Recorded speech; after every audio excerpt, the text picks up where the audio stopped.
Hello everyone, this is Vijay Thackeray from definite success पाठशाला। एक ऐसा प्लेटफॉर्म जहां पे नॉलेज एनरिचमेंट की बात होती है और रिजल्ट ओरिएंटेड वर्क होता है दोस्तों। तो जैसा कि आप लोग आ चुके हैं 9th क्लास से, धुरंधर बच्चे सारे 10th में, और 10th में आने के बाद हमारी स्ट्रैटेजीज जो है वो बोर्ड के हिसाब से पूरी की पूरी तरीके से चेंज हो जाती है। होप सो आप लोगों ने 9th में जितने भी बेसिक कॉन्सेप्ट पढ़े थे वो सारे बेसिक कॉन्सेप्ट जो है क्लास 10th में भी दोस्तों यहाँ पे काम आने वाले हैं। टीम डेफिनेट सक्सेस पाठशाला इस सेशन 2024-25 में करने क्या वाली है, आपके एक एक टॉपिक पे एक एक वर्ड पे ध्यान देने वाली है, ताकि आपका जो टारगेट है, मान लेते हैं एसएसटी की अगर हम लोग बात करें, मैं सोशल साइंस का मेंटोर आपको ये तहे दिल से कहना चाहूंगा कि हम लोग एक एक वर्ड और एक एक सेंटेंस का वैल्यूएशन करके आप तक के इजी वे में पहुंचाते हैं। हम लोग एक ब्रिज का काम करते हैं जिसमें चीज़ों को कठिनाई से यहाँ पे बिल्कुल हल्के वे में ले जाया जाता है, मतलब कि बहुत टफेस्ट कंडीशन से हम लोग उसको बहुत ईजीएस्ट कंडीशन में लाने की दोस्तों यहाँ पे कोशिश करते हैं। तो आप लोगों को पता है कि एंटायर टीम जो है इस बार आपके लिए बेहतर से बेहतर और नए नए तरीके से एजुकेशन सिस्टम आप तक के पहुंचाने का काम कर रही है। और आपके जितने भी दोस्त लोग हैं या जितने भी रिलेटिव्स हैं, जो लोग कहीं ना कहीं किसी भी तरीके से एक्सेस नहीं कर पा रहे हैं, मान लेते हैं कि फीस ज़्यादा है और बहुत सारे इश्यूज हो सकते हैं, तो इन सब प्रॉब्लम का एक ही सोल्यूशन है दोस्तों, वो है डेफिनेट सक्सेस पाठशाला। और एंटायर टीम डेफिनेट सक्सेस पाठशाला के जितने भी मेंटर्स हैं, टीचर्स हैं, वो दिन रात सिर्फ और सिर्फ आपके सक्सेस, आपके नॉलेज एनरिचमेंट के लिए लगे रहते हैं यहाँ पे। तो चलिए आज हम लोग बात करने वाले हैं क्लास 10th में, जैसा कि हम लोगों ने पूरा 10th का जो हमारा हिस्ट्री का फर्स्ट चैप्टर था जिसका नाम था the rise of nationalism in Europe, वो अलग अलग टॉपिक्स में अलग अलग डीपीपी के थ्रू कंप्लीट करा। मगर मैं ये मानता हूँ कि पूरे सीबीएसई की जो बैकबोन है, वो जो एक सिस्टम है, वो बोर्ड का जो बैकबोन है वो है एनसीईआरटी, और एनसीईआरटी नहीं पढ़ा तो कुछ नहीं पढ़ा, ये मान के चल दीजिए। तो एनसीईआरटी का अगर एक क्वेश्चन भी है तो एक क्वेश्चन के पैरेलल उससे सब्स्टिट्यूट 6 से 8 क्वेश्चन बनाए जा सकते हैं दोस्तों। तो ये वाली बात हमेशा याद रखिएगा, ये वाली बात हमेशा याद रखने इसीलिए जरूरी है क्योंकि एग्जाम में यहाँ से सीधा क्वेश्चन पुटअप कर दिया जाता है और सीधा सीधा आपको आंसर यहाँ पे पुटअप करना होता था।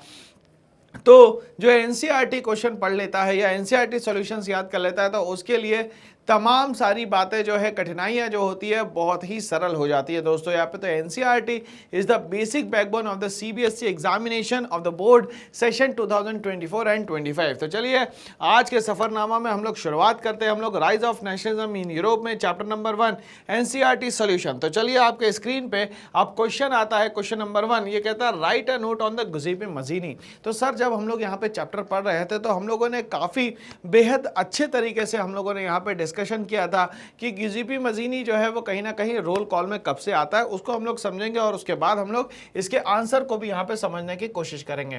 तो चलिए मेरी बात को थोड़ा सा ध्यान से सुनिएगा, गौर से सुनिएगा, क्योंकि हिस्ट्री जो है, हिस्ट्री हमारे पास्ट के बारे में बताती है और हमारे लिए पास्ट जो है वो बहुत ही ज़्यादा इंपॉर्टेंट होता है ना दोस्तों।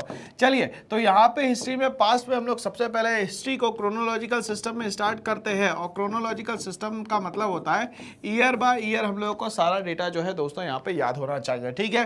तो जैसा कि आप लोगों को पता है कि 1774 से लेके लगभग 1793 तक के पूरा सिस्टम जो रहा वो लुइस 16 के हाथ में रहा, और लुइस 16 को फाइनली जो है वो ट्रियाजन कर दिया गया, मतलब देशद्रोह के आरोप में उसको क्या कर दिया गया दोस्तों, यहाँ पे गिलोटीन कर दिया गया,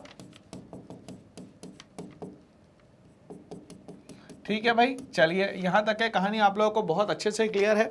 इसके बाद अगर मैं आता हूँ यहाँ पे तो 1793 से लेकर 1794 का जो टाइम पीरियड रहा वो जैकोबिन क्लब मेंबर्स का रहा, और इन जैकोबिन क्लब मेंबर्स की अगर हम लोग बात करें तो इनको लीड कर रहा था यहाँ पे मैक्स मिलन रॉबर्सपियर है, ठीक है भाई।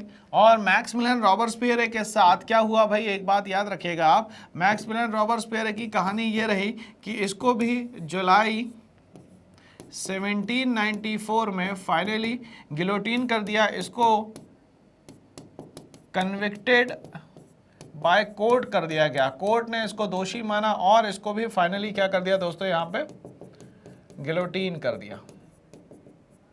अब यहाँ पे बात याद रखनी ये ज़रूरी है कि इसके बाद क्या सर, इसके बाद क्या नया होने वाला है, क्या चेंज होने वाला है। तो इसके बाद याद ये रखना है हम लोगों को कि 1795 से लेके 1799 तक का यहाँ पे फ्रांस में चलता है दोस्तों डायरेक्टरी रूल। और डायरेक्टरी रूल भी जो है वो हो जाता है यहाँ पे फेल, और फेल हो जाता है तो इसको ओवरकम करने के लिए यहाँ पे एक मोनार्क सिस्टम लाते हैं। वो लाते हैं यहाँ पे 1799 से लेके यहाँ पे 1815 तक का जो टाइम पीरियड रहा वो रहा नेपोलियन बोनापार्ट के हाथ में।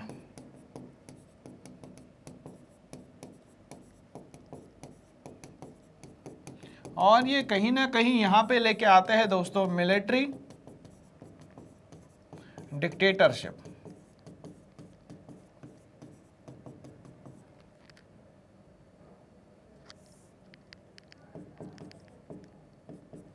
ठीक है भाई, चलिए अब यहाँ तक की कहानी क्लियर हो गई। और दोस्तों हम लोग आ चुके हैं यहाँ पे 1815 में। बट हुआ क्या, 1815 के पहले एक और बैटल होती है जिसके बारे में हम लोग को पता होना चाहिए। वो बैटल का नाम है दोस्तों यहाँ पे 1813 की बैटल, जिसका नाम है बैटल ऑफ लेप्जिग। इसमें यहाँ पे जो नेपोलियन बोनापार्ट है वो एक पोस्टमैन की तरह दिखता है, और ये पोस्टमैन की तरह जो जो नेशंस हारते चले जाता है वो सारे नेशंस को वो पोस्ट कार्ड जो है वो पीछे पीछे फेंकते चला जाता है। और ये मूव करता है किस तरफ, तो ये मूव करता है दोस्तों ये फ्रांस की तरफ। ये मूव करता है दोस्तों यहाँ पे फ्रांस की तरफ। अब यहाँ पे जब वो हार जाता है तो लोगों को समझ में आ जाता है कि अब ये पावरफुल नहीं बचा है। तो फाइनली यहाँ पे 1815 में इस पे अटैक होता है, और अटैक करने वाले जो 4 नेशंस होते हैं उनका नाम मैं आप लोगों को बता देता हूँ। पहला रहता है दोस्तों इसमें प्रूशिया, दूसरा रहता है दोस्तों यहाँ पे ऑस्ट्रिया, तीसरा रहता है यहाँ पे रशिया, और चौथा रहता है दोस्तों यहाँ पे ब्रिटेन। ठीक है भाई, तो ये चारों मिलके इन पे अटैक करते हैं। और ये जो पर्व जिसको हम लोग याद करते हैं पर्व नाम से, इसको लेड करता है ड्यूक मेटरनिक। अब ये ड्यूक मेटरनिक जो है वो था यहाँ पे कंजर्वेटिव।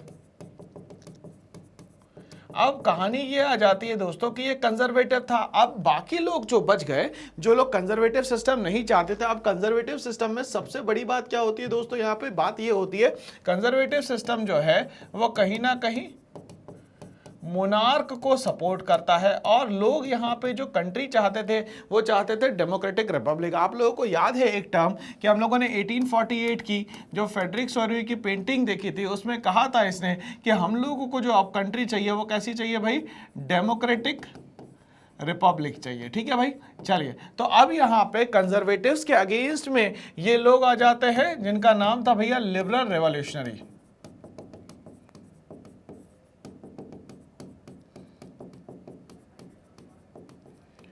मगर बात ये हो रही है कि कंजर्वेटिव्स तो पावरफुल हो गए क्योंकि इन लोगों ने नेपोलियन बोनापार्ट को यहां से हटा दिया, तो बचे लिबरल रेवोल्यूशनरी। अब ये लोग क्या करें, तो इन लोगों ने छुप छुप के अपनी अलग अलग सीक्रेट सोसाइटी बनाना शुरू करी। उस सीक्रेट सोसाइटी में सबसे इंपॉर्टेंट नाम जो है वो आता है दोस्तों यहाँ पे गिजिपी मजीनी का। तो चलिए, ये तो हम लोगों ने ये समझा कि ये गिजिपी मजीनी की बात इतनी ज्यादा इंपॉर्टेंट क्यों है, क्योंकि इतना सारा हिस्ट्री का पार्ट हम लोग को याद करना है, तब जाके हम लोग मूव कर पाएंगे गिजिपी मजीनी पे। चलिए भाई, इसका स्क्रीनशॉट ले लीजिए, एग्जाम में आपको बहुत ज्यादा काम आने वाला है दोस्तों। ये पूरा एंटायरली चैप्टर जहां से शुरू हुआ है वहां से मैं यहां तक के ले आया हूं। अब हम लोग बात करने वाले हैं दोस्तों यहाँ पे गिजिपी मजीनी की। चलिए, तो गिजिपी मजीनी को हम लोग यहाँ पे समझने की कोशिश करते हैं। तो गिजिपी मजीनी की पहली बात हम लोग यहाँ पे समझते हैं।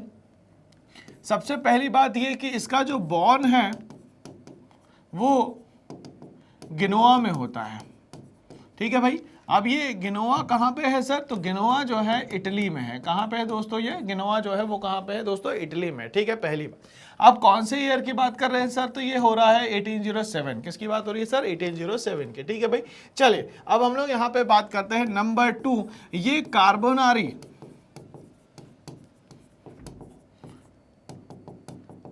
सीक्रेट सोसाइटी का मेंबर बनता है। ठीक है। कार्बोनारी सीक्रेट सोसाइटी जो है लगभग काम करना शुरू कर देती है 1800 से लेके लगभग ये 1831 तक के ये कार्बोनारी सीक्रेट सोसाइटी जो है यहाँ पे काम करती है। कार्बोनारी सीक्रेट सोसाइटी का मेंबर होने के कारण इसको यहाँ से एग्जाइल कर दिया जाता है, और एग्जाइल कर दिया जाता है लिगुरिया से। कहाँ से एग्जाइल कर दिया जाता है दोस्तों? लिगुरिया से एग्जाइल कर दिया जाता है। मगर ये अपने कामों को नहीं छोड़ता है और आगे चल के ये 2 और नए जो है सीक्रेट सोसाइटी को बनाता है।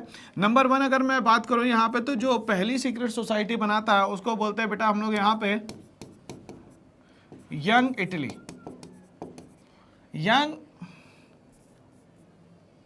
यंग इटली जो है वो बनाते हैं यहाँ पे मार्सेलिस में, जो कि बनाता है वो 1831 में। और दूसरी जो सीक्रेट सोसाइटी बनाता है उसका नाम था बेटा यंग यूरोप, और यंग यूरोप जो है वो बनाता है ये बर्न में। अब ये सर बर्न कहाँ पे है? तो बर्न है दोस्तों यहाँ पे स्विट्जरलैंड में। कहाँ पे है? मगर ये बनाता है फाइनली 1834 में, ठीक है। अब यहाँ पे 1834 में ये बनाता है और इसका बर्थ जो है वो 1807 में होता है, और इसकी फाइनली जो डेथ है वो 1872 में रहती है, ठीक है। और मेनली गिउसेppe मज़ीनी का जो कंट्रीब्यूशन आता है दोस्तों वो हम लोग को याद है करना है। तो जो कंट्रीब्यूशन है गिउसेppe मज़ीनी का वो है यूनिफिकेशन ऑफ इटली में। तो इटली के यूनिफिकेशन के लिए जो पर्सन यहाँ पे रिस्पॉन्सिबल है उसका नाम है दोस्तों यहाँ पे गिउसेppe मज़ीनी। यहाँ तक के कंटेंट आप लोगों को याद हो गया होगा दोस्तों मेरे ख्याल से, और चीज़ें समझ में भी आ गई होगी कि ये सीक्वेंस में सारी चीज़ें यहाँ पे चल रही है, ठीक है। तो कहीं ना कहीं गिउसेppe मज़ीनी को हम लोग यहाँ पे एक रेवोल्यूशनरी कह सकते हैं, मगर यहाँ पे उसके जो काम करने का तरीका था वो बिल्कुल यहाँ पे अलग था, ठीक है। और ये लिबरल रेवोल्यूशनरीज किससे लड़ जाता है? तो ये लड़ जाता है भैया पर्ब नेशन से। पर्ब नेशन का मतलब होता है प्रूशिया, ऑस्ट्रिया, रशिया और ब्रिटेन। और यहाँ पे इसको जो लीड कर रहा था वो कौन कर रहा था दोस्तों? यहाँ पे ड्यूक मेटरनिक। ये जो ड्यूक मेटरनिक है कहाँ का था सर? तो ये था ऑस्ट्रिया का चांसलर।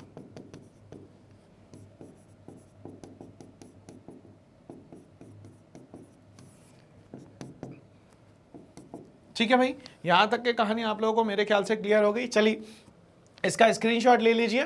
तो ये हम लोगों ने अभी जो डेटा देखा वो था अबाउट गिउसेppe मज़ीनी, ठीक है। तो ये अबाउट, या तो मैं इसको बोल देता हूं दोस्तों यहाँ पे इंट्रोडक्शन है ना। तो ये जो इंट्रोडक्शन है दोस्तों वो है गिउसेppe मज़ीनी का, ठीक है भाई। चलिए तो अब गिउसेppe मज़ीनी को हम लोग डेप्थ में समझने की कोशिश करते हैं कि गिउसेppe मज़ीनी क्या, क्यों और कैसे यहाँ पे काम करता है पूरे के पूरे rise of nationalism in Europe में, ठीक है भाई। चलिए आगे बढ़ते हैं, आप लोग इजाज़त दीजिए मुझे। तो चलिए समझने की कोशिश करते हैं यहाँ पे। Giuseppe Mazzini he was an Italian revolutionary. तो गिउसेppe मज़ीनी जो था वो था एक इटालियन रिवॉल्यूशनरी, ठीक है। जैसा कि मैंने आपको अभी समझाया कि ये जो गिउसेppe मज़ीनी था, गिउसेppe मज़ीनी का जो जन्म है वो कहाँ होता है दोस्तों? तो वो आप लोगों को याद है सर कि इनका जन्म जो है वो गेनोआ में होता है, ठीक है भाई। चलिए कब होता है सर? 1807 में होता है, okay. Who played a significant role? अब इन्हें कहा कि ये बहुत इंपॉर्टेंट रोल प्ले करता है इन promoting the idea of a unified Italian states. अब यहाँ पे यूनिफाइड इटालियन स्टेट्स इसलिए कहा जा रहा है, क्यों? क्योंकि इटली इस समय लगभग 7 अलग अलग भागों में यहाँ पे बटा हुआ था। कितने भागों में बटा हुआ था दोस्तों? यहाँ पे 7 अलग अलग भागों में ये यहाँ पे बटा हुआ था, ठीक है भाई। तो चलिए अब ये 7 अलग अलग भागों में बटा हुआ था इटली, और इसको यूनाइट करना बड़ा ही डिफिकल्ट काम था दोस्तों यहाँ पे। और अगर हम लोग बात करें तो अगर इटली को मैं ऐसे देखूं तो इटली को मैं 3 भागों में बांट देता हूं। ये हो गया फॉर एग्जांपल नॉर्थ, ये हो गया साउथ, और ये हो गया बीच वाला सेंट्रल एरिया। तो ये जो बीच वाला सेंट्रल एरिया था वो कहीं ना कहीं पोप के हाथ में था। किसके हाथ में था दोस्तों? यहाँ पे पोप के हाथ में था। ऊपर वाला जो एरिया था वो शायद बॉर्मन डायनेस्टी के हाथ में था, और नीचे वाला जो था वो एरिया जो था ऑस्ट्रिया के लोगों के हाथ में था, ठीक है। ऑस्ट्रिया के जो भी एम्पायर्स थे उनके हाथ में था। तो इस तरीके से इटली को 7 इक्वल अलग अलग पार्ट्स में बांटा गया था, और कहीं ना कहीं इटली को यूनाइट करने के लिए सबसे बड़ी जिम्मेदारी जो है वो लेता है कौन? तो वो लेता है दोस्तों यहाँ पे Giuseppe Mazzini, okay. He believe that nation were natural unit, और इसका कहना ये था कि जो नेशन है वो अपने आप में एक नेचुरल यूनिट है। कैसे होगा सर ये natural unit? On the basis of language. या तो वो लैंग्वेज के बेसिस पे होगा, या तो वो वहाँ के कल्चर पे होगा, या तो वो उसके ज्योग्राफिकल सिस्टम के कारण होगा ना, ठीक है, या तो उनके फोल्कलोर के कारण होगा, ठीक है, या उनके फोक टेल्स के कारण होगा, या तो उनके यहाँ पे ट्रेडिशन के कारण होगा। तो ये सारी कहानियां जो है दोस्तों ये बताती है कि इटली कहीं ना कहीं यूनिफाइड होगा, और इटली एक अपने आप में नेशन है, जो कि इनका कहना ये था कि ये एक नेचुरल यूनिट है जो कि हम लोगों ने बांटा है, और ये गलत तरीका है। ओके, चलिए, of mankind and so Italy which was then divided into number of small state. तो लगभग नंबर ऑफ स्मॉल स्टेट्स का कहने का मतलब है कि नंबर ऑफ 7 स्मॉल स्टेट्स में ये डिवाइडेड था, जो कि किसी ना किसी किंगडम के अंडर में जो है वो पूरा का पूरा सिस्टम जो है वो फॉलो करता था। Had to be forged into a single unified republic, और ये चाहता क्या था कि जो पूरा इटली है वो क्या बन जाए, एक पूरा सिंगल यूनिफाइड रिपब्लिक सिस्टम में आ जाए। अब यहाँ पे रिपब्लिक सिस्टम का मतलब क्या है दोस्तों, तो यहाँ पे जो भी लीडर आएगा उस लीडर को यहाँ पे हमेशा इलेक्टेड फॉर्म में लाया जाएगा, ठीक है, वो वहां पे इलेक्शन के थ्रू आएगा दोस्तों, लीडर अपने आप नहीं आएगा। मतलब कि यहाँ पे लोग अपोज कर रहे थे कहीं ना कहीं मोनार्की सिस्टम को, और लोग क्यों परेशान था, क्यों, क्योंकि भाई हम लोग यहाँ पे बात कर ही चुके हैं लुईस 16 की, हम लोग बात कर चुके हैं यहाँ पे नेपोलियन बोनापार्ट की, है ना, तो कहीं ना कहीं लोग जो थे वो परेशान थे, है ना।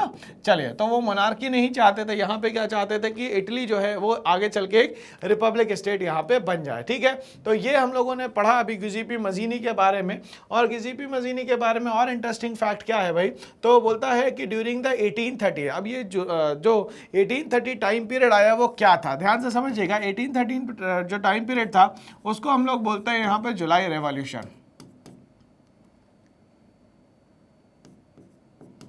ठीक है भाई। अब ध्यान से समझिएगा, जुलाई रेवोल्यूशन कहीं ना कहीं स्टार्ट होता है, और स्टार्ट कहाँ से होता है, ये इंडिपेंडेंट नेशन बनने के लिए स्टार्ट होता है, और इसमें स्टार्टिंग जो होती है वो कहीं ना कहीं बेल्जियम जो है वो हट जाता है, कहाँ से, नीदरलैंड से,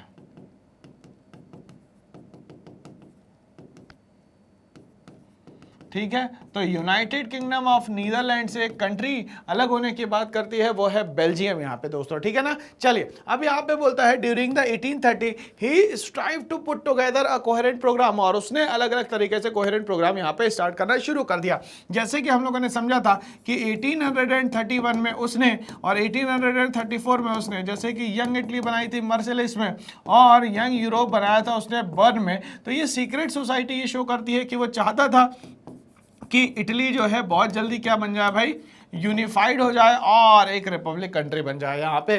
तो उसने अलग अलग तरीके से कोहेरेंट प्रोग्राम बनाया है, इसीलिए उसको कहीं ना कहीं लिगुरिया से जो है वो एक्साइल्ड भी कर दिया गया था for such a unitary Italian republic. और वो चाहता था कि इटली जो है वो क्या बन जाए, एक यूनाइटेड सिस्टम में काम करे और रिपब्लिक सिस्टम के अंडर में काम करे।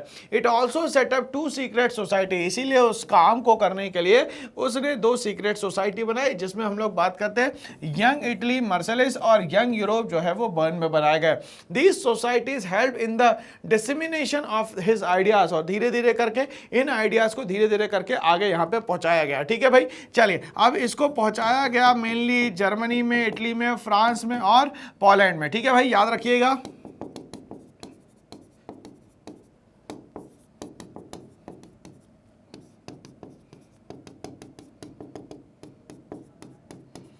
ठीक है दोस्तों, तो चलिए, इसको सीक्रेट सोसाइटी को पहुंचाया गया जर्मनी, इटली, फ्रांस और पोलैंड में। इतना याद रखना है हम लोगों को यहाँ पे दोस्तों। आगे हम लोग बढ़ेंगे इसी के साथ।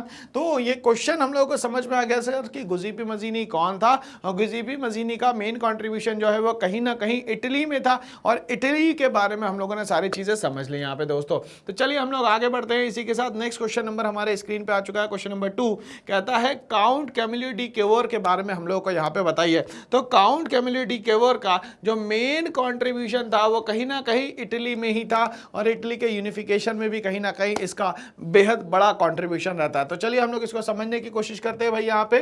तो ये काउंट कैमिलो डी क्यूवर जो था ये यहाँ पे चीफ मिनिस्टर था सर्डिया पेडामोंट स्टेट का, याद रखिएगा, सर्डिया पेडामोंट का ये क्या था दोस्तों, ये चीफ मिनिस्टर था, ठीक है भाई। चलिए, he led the movement to unify the region of Italy. देखिए एक बंदा तो वो था जो गुजिपी मजीनी भी चाहता था कि इटली यूनिफाइड हो जाए, और दूसरा जो चाहता था काउंट कैमिलियो डी कैवोर, ठीक है, ये भी चाहता था कि इटली जो है वो क्या हो जाए, यूनिफाइड हो जाए। और वो था कहाँ का, तो वो सर्डिया पैडामोंट स्टेट का क्या था, चीफ मिनिस्टर था। क्या था दोस्तों यहाँ पे, चीफ मिनिस्टर।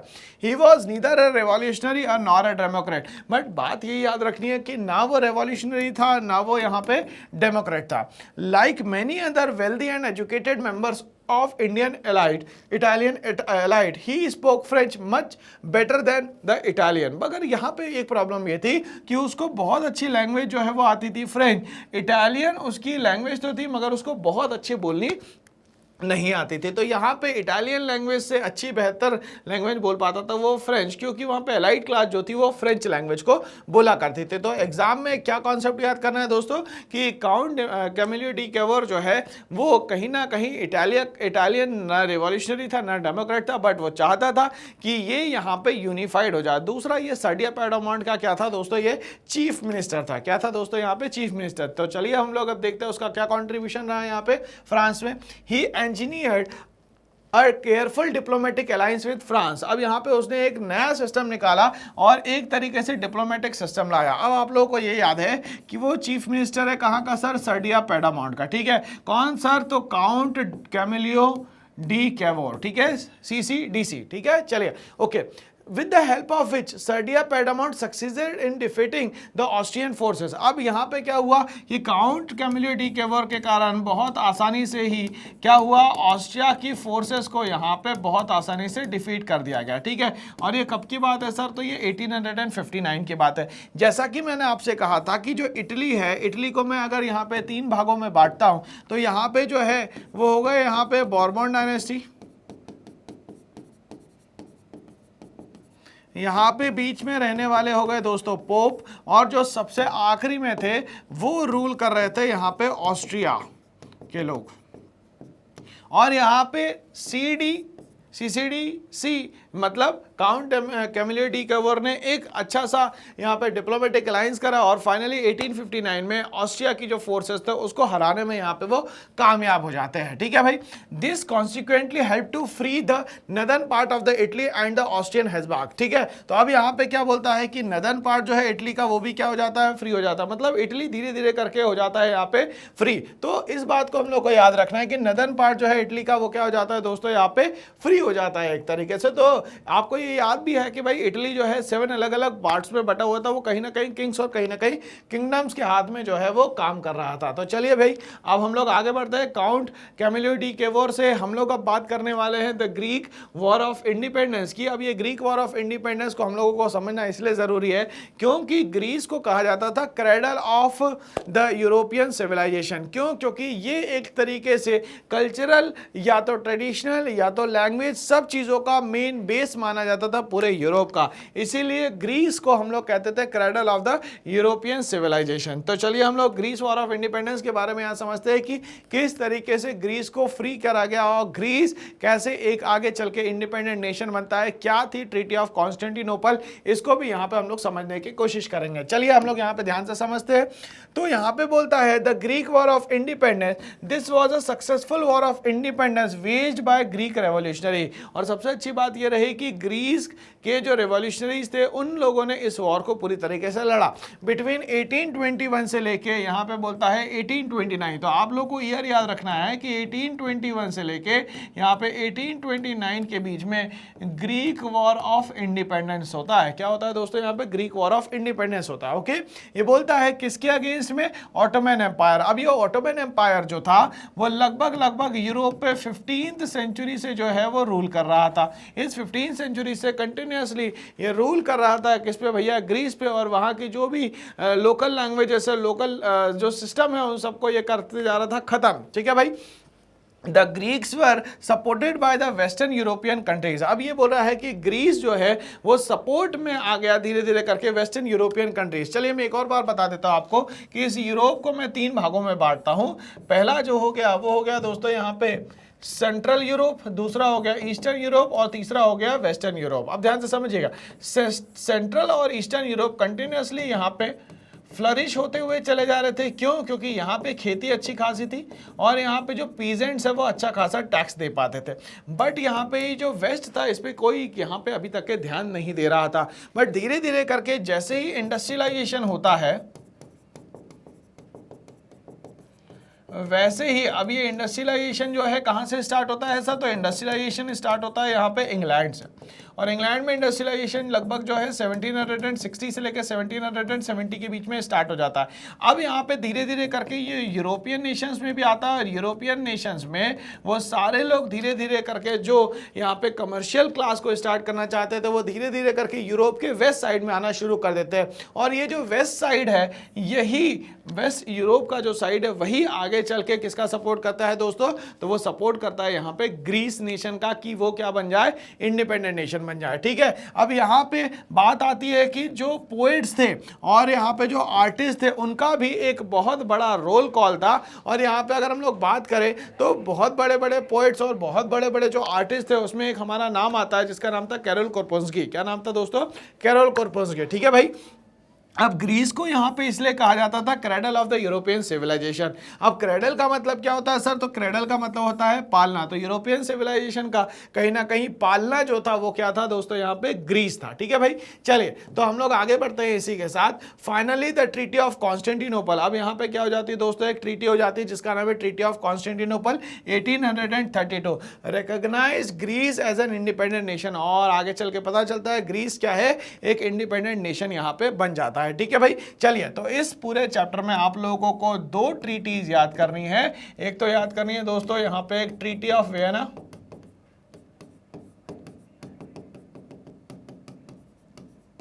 ठीक है, जो कि पर्प नेशन, ठीक है, के साथ होती है नेपोलियन बोनापार्ट के। ठीक है भाई, इसमें ट्रीटी ऑफ वियना में क्या कहा गया? ध्यान से सुनने वाली बात क्या है? ध्यान से सुनने वाली बात यह है कि सबसे पहले बोलता है कि जो बोर्बन डायनेस्टी है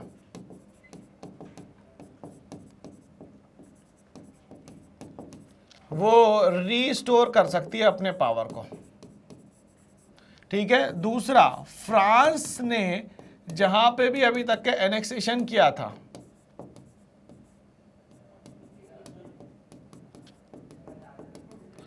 उसको यहाँ पे फ्री करना है वो सारे नेशंस को। ठीक है, तीसरी सबसे इंपॉर्टेंट बात है कि फ्रांस को खुद की अपनी क्या बनानी पड़ेगी? बाउंड्रीज सेटअप करनी पड़ेगी।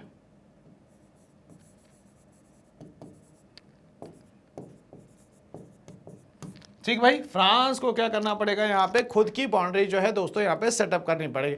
अब यहाँ पे एक और ट्रीटी आ जाती है भैया, ट्रीटी ऑफ कॉन्स्टेंटिनोपल। अब ट्रीटी ऑफ कॉन्स्टेंटिनोपल जो होती है वो 1832 में होती है, और ट्रीटी ऑफ कॉन्स्टेंटिनोपल के थ्रू हमें पता चलता है कि ग्रीस जो है वो यहाँ पे क्या बन जाता है? एक इंडिपेंडेंट नेशन बन जाता है। तो बात क्या याद रखनी है सर? ये बात तो आपने बताई हम लोगों को 1815 की। अब हम लोग थोड़ा सा अगर बात करते हैं आगे तो 1832 में होता है जुलाई रेवोल्यूशन। अब ये जुलाई रेवोल्यूशन भी होता है कहीं ना कहीं इंडिपेंडेंट नेशंस बनने के लिए। बट ये जो जुलाई रेवोल्यूशन होता है इसमें सबसे पहला काम जो होता है वो ये होता है कि जो बोर्बन डायनेस्टी को आपने रीस्टोर करवाया था उन्हीं को सबसे पहले क्या करा जाता है भाई? ओवरथ्रोन किया जाता है। तो बात याद रखनी है दोस्तों हम लोगों को यहाँ पे कि ट्रीटी ऑफ वियना में यहाँ पे बोर्बन डायनेस्टी जिसको कि हम लोगों को रिस्टोर करते हैं इस पावर में 1830 में जुलाई रेवोल्यूशन में बोर्बन डायनेस्टी को ही यहाँ पे क्या कर दिया जाता है? हटा दिया जाता है या ओवरथ्रोन कर दिया जाता है। तो इस तरीके से ये वाला जो आंसर है ये हमारे लिए बहुत इंपॉर्टेंट हो जाता है, और ये याद रखना है कि इसको हम लोग बोलते हैं यहाँ पे क्या? तो क्रेडल ऑफ यूरोपियन कंट्रीज, या हम लोग बोल सकते हैं क्रेडल ऑफ यूरोपियन नेशंस। तो ये हमारा एक आंसर कंप्लीट हो चुका था। ग्रीक वॉर ऑफ इंडिपेंडेंस एक इंपॉर्टेंट टॉपिक है, इंपॉर्टेंट क्वेश्चन है और एग्जाम में हमेशा पूछा जाता है दोस्तों। ट्रीटी ऑफ कॉन्स्टेंटिनोपल को आपको 1832 को एक सीक्वेंस में दोस्तों यहाँ पे याद करना है। तो यहाँ पे ये समझ में आ रहा है धीरे धीरे करके इंडिपेंडेंट नेशन जो है वो यूरोप में अब बनना शुरू होते हैं। शुरुआत कहीं ना कहीं फ्रांस से होती है और फिर धीरे धीरे करके इंडिपेंडेंट नेशन पूरे और ऑल ओवर द यूरोप में बनने लगते हैं। चलिए तो एक और क्वेश्चन आ रहा है हमारे सामने फ्रैंकफर्ट पार्लियामेंट का।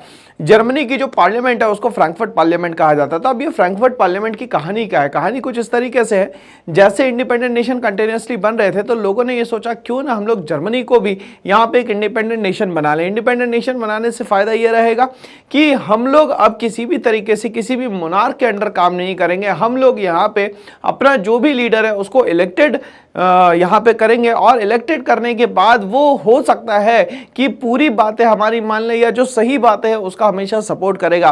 तो जो इलेक्टेड लीडर्स होते हैं जो कि हमें डेमोक्रेटिक फॉर्म ऑफ गवर्नमेंट में देखने को मिलते हैं दोस्तों, तो वैसी ही गवर्नमेंट जो है यहाँ पे लोग एक्सपेक्ट कर रहे थे।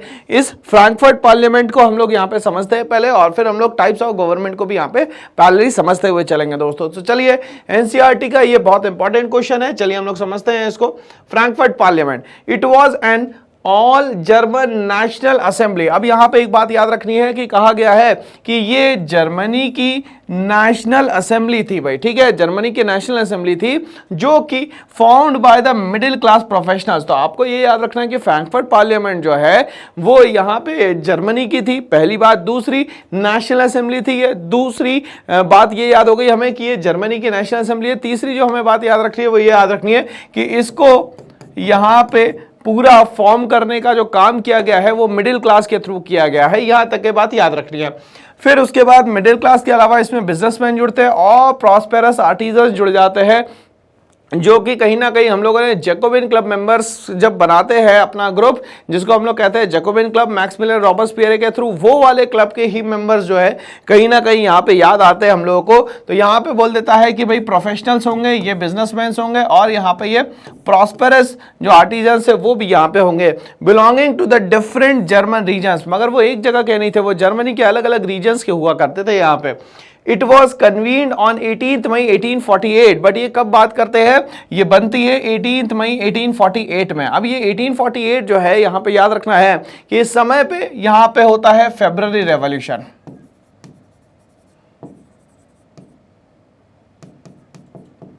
दूसरी बात ये याद रखनी है कि फेब्रुअरी रेवोल्यूशन स्टार्ट करने वाले जो थे वो जनरली मिडिल क्लास लोग थे।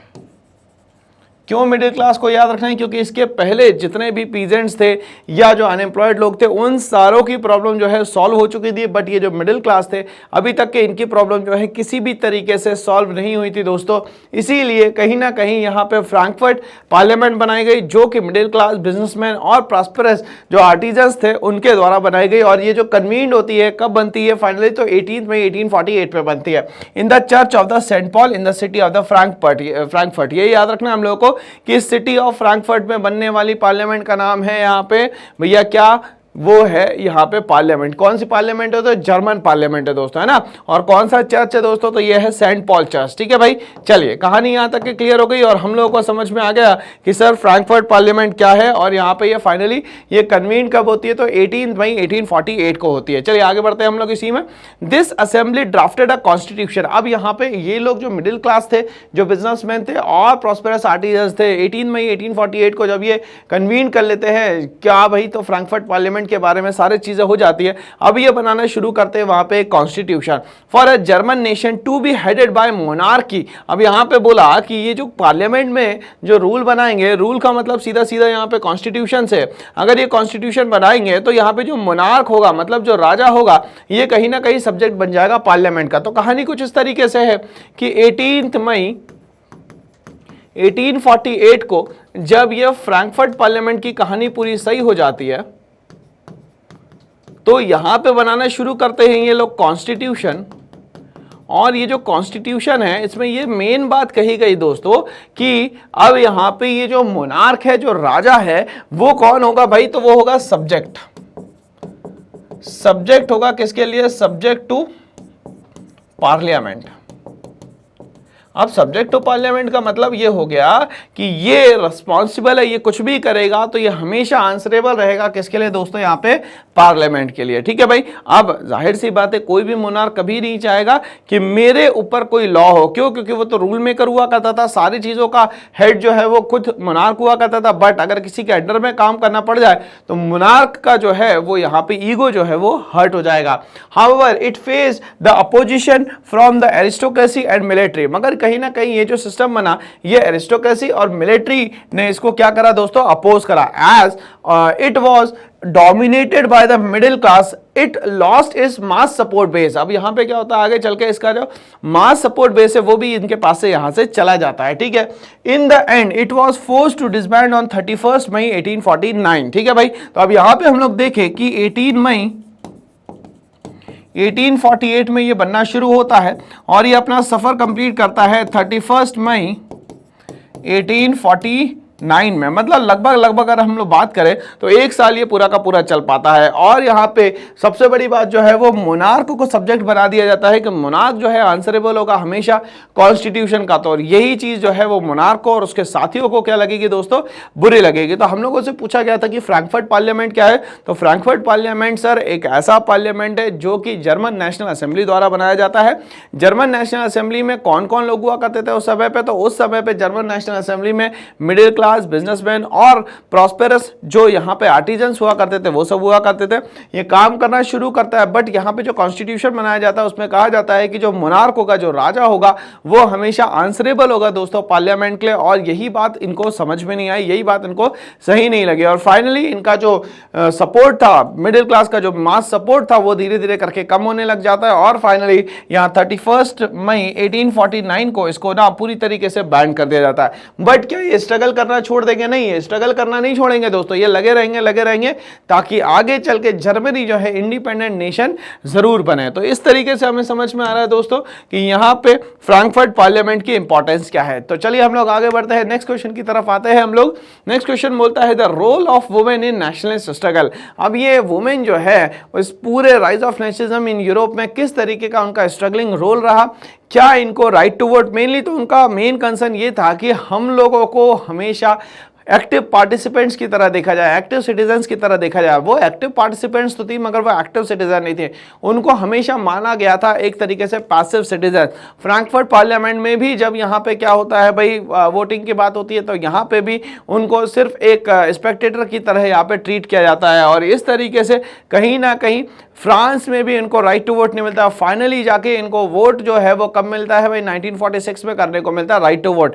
और देखा जाए तो यहाँ पे नेपोलियन बोनापार्ट ने भी सही नहीं किया, ये जो फीमेल्स थी इनको यहाँ पे कह दिया गया कि इनका जो रिप्रेजेंटेटिव है या तो उनका हस्बैंड होगा या तो उनके फादर होंगे। दोस्तों यहाँ पे जैकोबिन क्लब के द्वारा सबसे पहले राइट टू वोट के लिए सबसे अच्छी बात कही गई थी कि 21 ईयर्स का जो भी बच्चा है या जो भी इंसान है वो क्या कर सकता है, यहाँ पे वोट कर सकता है। तो इस तरीके से हम लोग बात करेंगे अब यहाँ पे वुमेन्स के रोल की, कहां उनको परेशानियां हुई, फाइनली इनका ये जो स्ट्रगल है कब जाके कामयाब होता है। दोस्तों चलिए हम लोग इसमें समझते हैं the role of women in nationalist struggle की हम लोग बात कर रहे हैं। Artistic representation of French revolution. अब हम लोग को ये पता है कि जो फ्रेंच रेवोल्यूशन है पूरी तरीके से देखा जाए तो वो यहाँ पे स्टार्ट हो गया था सर 14 जुलाई 1789 में, ठीक है भाई। और अगर हम लोग rise of nationalism in Europe की बात करें तो 1848 में हमें फेडरिक सोरियू की जो पिक्चर है, जो इमेज है, उससे हम लोगों को बहुत सारी चीज़ें सीखने को मिलती है। तो अब ये बोलता है कि जो फ्रेंच रेवोल्यूशन है वो कहीं ना कहीं रिप्रेजेंट करता है कि मैन और वुमेन दोनों ने ही पार्टिसिपेट इक्वली किया था। अब ध्यान से समझिएगा, अगर हम लोग यहाँ पे कॉन्सेप्ट की बात करते हैं दोस्तों, यहाँ पे सिटीजन्स की है ना, तो सिटीजन्स तो दोनों ही होने चाहिए, मगर यहाँ पे माना गया कुछ सिटीजन जो है वो एक्टिव होंगे और कुछ सिटीजन जो है वो पैसिव होंगे।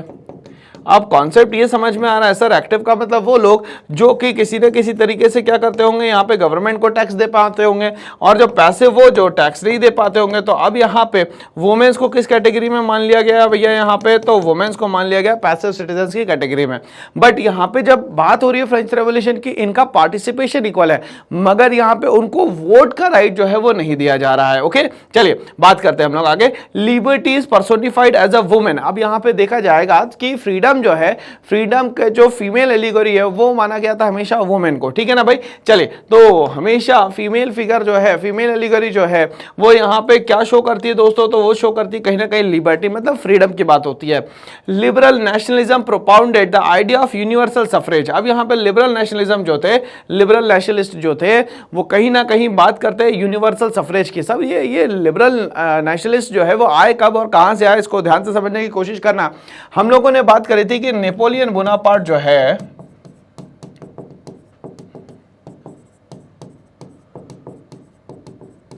नेपोलियन बोनापार्ट जो है 1815 की बैटल ऑफ वाटरलू में हार जाता है भाई, ठीक है।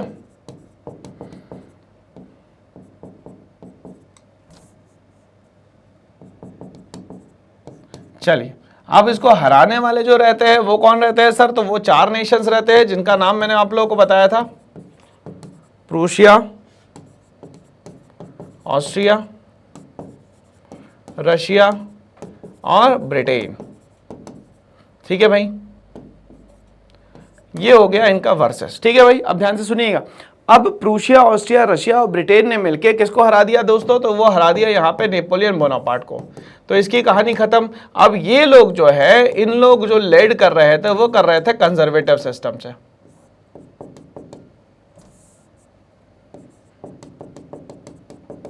ठीक है। अब यहाँ पे कंजर्वेटिव्स ये चाहते थे कि उनका डोमिनेशन रहे और कहीं ना कहीं वो लोग सपोर्ट करते हैं मोनार्क को, ठीक है भाई। अब इनके अगेंस्ट में जो लड़ने वाले थे वो थे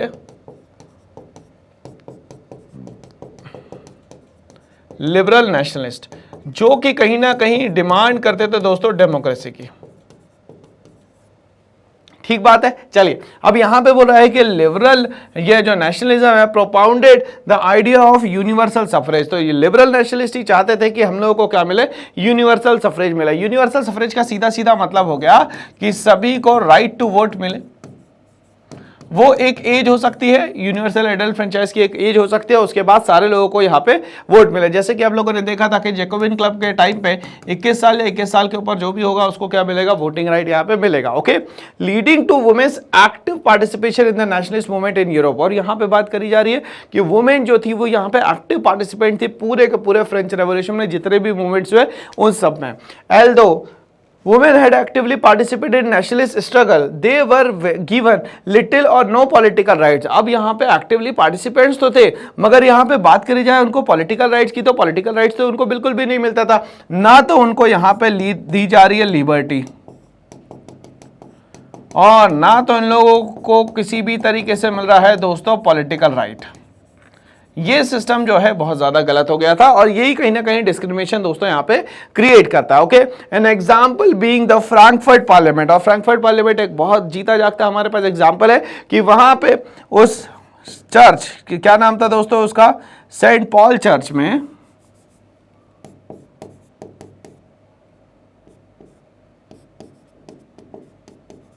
इस सेंट पॉल चर्च में भी इन लोगों को यहाँ पे एक तरीके से स्पेक्टेटर की तरह रखा गया, ना कि इन लोगों को माना गया यहाँ पे एक्टिव सिटीजन्स, ठीक है भाई। ना तो इनको राइट टू वोट मिला। An example being the Frankfurt parliament where women were admitted only an observer stand in the visitors gallery. और ये सेंट पॉल चर्च में जाके विजिटर गैलरी में सिर्फ एक ऑब्जर्वर की तरह रहती है। और रहना क्या चाहिए था भैया? इनको एक्टिव पार्टिसिपेट, इनको राइट टू वोट मिलना चाहिए था, मगर ये सारे राइट्स इन लोगों को किसी भी तरीके से नहीं दिए गए दोस्तों। तो इस तरीके से आंसर जो है ये बहुत आसान हो गया, और वुमेन्स के पार्टिसिपेशन की हम लोगों ने अभी यहां पे बात करी, ठीक है भाई। चलिए आगे बात करते हैं हम लोग यहाँ पे, नेक्स्ट क्वेश्चन पे आते हैं हम लोग। What steps did the French revolutionaries take to create a sense of collective identity among the French people. तो क्वेश्चन ये पूछ रहा है कि फ्रांस में जितने भी लोग थे, जितने भी फ्रेंच थे, उन लोगों को इकट्ठा करने के लिए, उन लोगों को कलेक्ट करने के लिए क्या क्या चीजें करी गई। तो ध्यान से समझिएगा, यहाँ पे अगर हम लोग बात करें तो किसी भी नेशन की जो आइडेंटिटी है वो 2 तरीके से समझ में आती थी दोस्तों, है ना। चलिए कैसे समझ में आती थी सर? हम लोग इसको समझने की कोशिश करते हैं। या तो उस बंदे के नेशनल कॉस्ट्यूम से चीज समझ में आती है ना, या तो दोस्तों वहां पे उसके फ्लैग्स, ठीक है ना भाई। चले, तो कहीं ना कहीं फ्रेंच पीपल्स के लिए उनकी जो नेशनल आइडेंटिटी है नेशनल कॉस्ट्यूम से पता चलेगी, या तो उनके फ्लैग से दोस्तों यहाँ पे पता चलेगी चीज, है ना।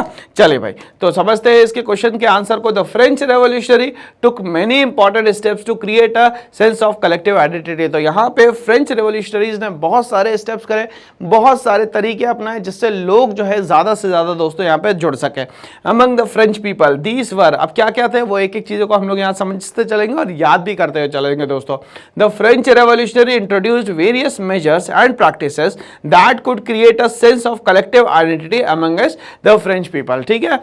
The ideas of la patria. तो सबसे पहले काम क्या करा भैया, ला पैट्रिया मतलब इसको हम लोग बोलेंगे फादरलैंड, जिसका भी यहाँ पे जन्म हुआ है उसके ये पितृ की भूमि है, मतलब कि उनके पिताजी की भूमि है, यहाँ पे उनका जन्म हुआ है और यहाँ के पूरे कल्चर पूरे ट्रेडिशन इन लोगों के थ्रू हेरिडिटरी जो है वो आगे जाने वाले हैं। तो इसको हम लोग बोलते हैं ला पैट्रिया, मतलब कि हम लोग बोलेंगे यहाँ पे द फादरलैंड। और दूसरा ली सिटिजन, हम यहाँ के सिटीजन्स है। अब यहाँ पे सिटीजन्स होने का मतलब ये हुआ कि यहाँ पे हम लोगों को हर चीज का क्या मिलना चाहिए दोस्तों, राइट मिलना चाहिए। तो इस तरीके से हम लोग दोनों वर्ड को अगर समझने की कोशिश करें तो पहला हो गया हमारे लिए ला पैट्रिया और दूसरा हो गया ले सिटिजन, है ना। चलिए, तो यहां पे ला पैट्रिया का मतलब यह हुआ कि यह हमारी फादरलैंड है, जिसके कारण हम लोग यहां पे क्या कर सकते हैं भाई, रेसिडेंट बन सकते हैं, मतलब यहाँ पे हम लोग रह सकते हैं, ठीक है। दूसरा, अब रहने के साथ साथ क्या चाहिए हम लोगों को, तो हम लोग यहाँ के ली सिटिजन है। ली सिटिजन का मतलब होता है कि यहाँ पे रहने के लिए जितने भी राइट्स की जरूरत है वो सारे के सारे हम लोगों को यहाँ पे मिलने चाहिए। और ये दो कहीं ना कहीं पैतरे थे, दो कहीं ना कहीं तरीके थे जिससे ज्यादा से ज्यादा लोगों को यहाँ पे जोड़ा गया। तो आइडिया किस किस का आया भैया, एक तो ला पैट्रिया का मतलब होता है दी फादरलैंड और ली सिटिजन का मतलब होता है citizen. Emphasise the notion of a united community, अब कहीं ना कहीं ये बता रहा है कि ये दोनों मिलके ही क्या कर सकते हैं, यूनाइट कर सकते हैं कम्युनिटी को, सब लोग मिलकर जुड़ सकते हैं। जाहिर सी बात है देश से जुड़ने के लिए देशभक्ति जरूरी होती है और देशभक्ति को ही कहीं ना कहीं यहाँ पे क्रिएट किया जा रहा है। आगे बोलता है यहाँ पे of A unified community enjoying equal rights under a constitution. अब यहाँ पे बोल रहा है कि हमारा कॉन्स्टिट्यूशन बनेगा जिसके अंडर जितने भी सिटीजन्स है वो सारे लोगों को जो राइट्स है वो यहाँ पे इक्वल जाएंगे, किसी भी तरीके से कोई भी discrimination race creed religion caste ये सारी बेसिस पे नहीं बनाया जाएगा। तो यहाँ पे चीजें समझ में आती है कि सबसे पहले इन लोगों ने जो कनेक्ट करने का तरीका निकाला वो था सर ला पैट्रिया और दूसरा था यहाँ पे ले सिटिजन। ठीक है भैया, एग्जाम में याद रखिएगा, ला पैट्रिया का मतलब फादरलैंड, ली सिटिजन का मतलब citizens. Okay, a new French flag the try colour, अब यहां पे जो फ्रेंच फ्लैग था उसको यहां पे चूज किया गया। ठीक है भाई, चलिए, तो यहां पे ट्राई कलर यूज किया गया फ्रांस के फ्लैग के लिए। चलिए, इसमें 3 कलर थे यहां पे, ये याद रखना है हम लोगों को। और यहां पे जो पहला फ्लैग चलता था जिसको हम लोग बोलते थे यहाँ पे रॉयल स्टैंडर्ड, इस सब को यहाँ से एलिमिनेट कर दिया गया और यहाँ पे लाया गया क्या दोस्तों, वो लाया गया दोस्तों यहाँ पे फ्रांस का ट्राई कलर। ठीक है ना, उसमें याद रखना है blue red and white 3 colour हुआ करते थे। ओके, चलिए आगे बोलता है the state general was elected by the body of active citizen and renamed as the national assembly. अब स्टेट जनरल को भी यहाँ पे इलेक्ट किया जाएगा, वो भी एक्टिव सिटीजन के थ्रू, और इसका नाम चेंज करके रख दिया गया है यहाँ पे दोस्तों क्या, तो वो रख दिया गया है दोस्तों यहाँ पे नेशनल असेंबली। ठीक है भाई, नेशनल असेंबली याद रखना है हम लोगों को यहाँ पे। चलिए, तो मगर ये कहानी हम लोग थोड़ा सा इसको समझने की कोशिश करते हैं। तो ये सीक्वेंस ऐसे चलेगा, स्टेट जनरल, उसके बाद बनेगी यहाँ पे नेशनल असेंबली,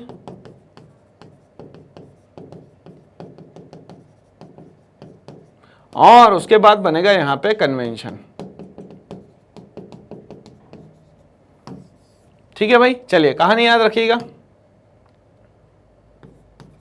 1791 और ये 1792 के बाद से यहां पे काम करता है। और कहीं ना कहीं कन्वेंशन ही बोलता है कि जो फ्रांस है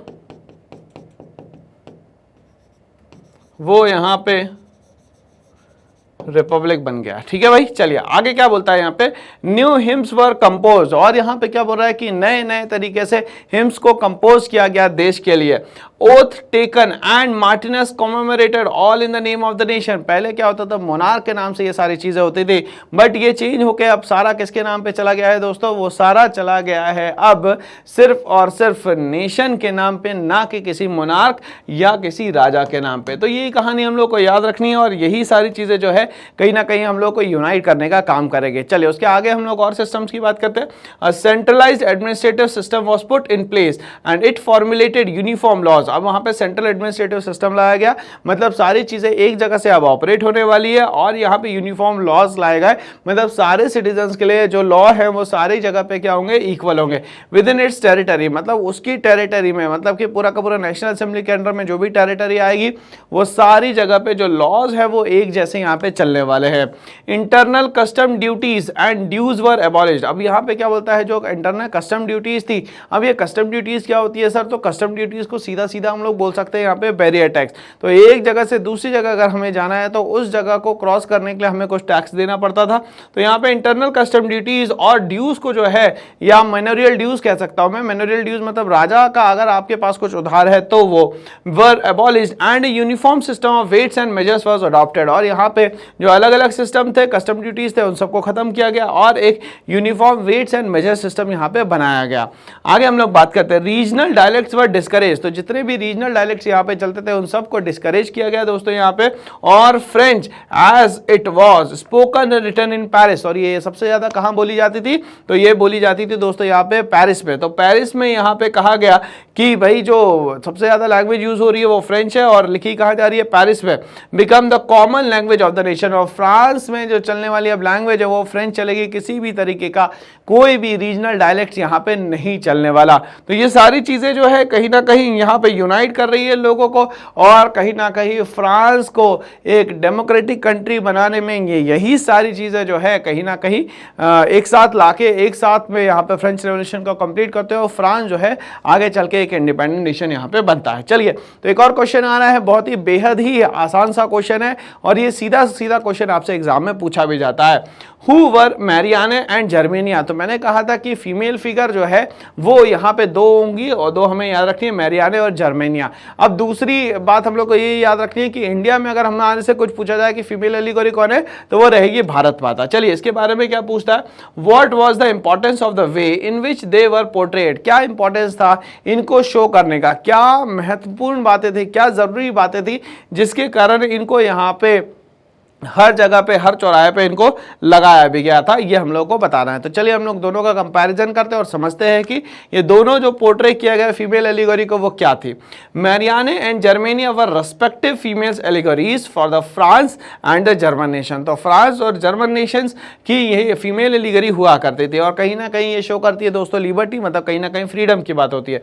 they stood as personification of ideas like liberty. और ये सबसे ज्यादा जो प्रमोट करने वाली जो बात है वो यहाँ पे सिर्फ और सिर्फ है भैया लिबर्टी, या तो हम लोग इसको बोलते हैं दोस्तों फ्रीडम। अब यहाँ पे बोलता है एंड द रिपब्लिक। अब ये रिपब्लिक सिस्टम का मतलब ये होता है कि वो जगह जहाँ पे जो भी इलेक्टेड मेंबर जो है वो आगे चल के कोई लीडर बन सकता है, अगर वो इलेक्टेड मेंबर नहीं है तो वो लीडर यहाँ पे नहीं बन सकता। तो यहाँ पे फीमेल एलिगोरी जो है वो दो बेस जो लैंग्वेज है उस पर बात करती है।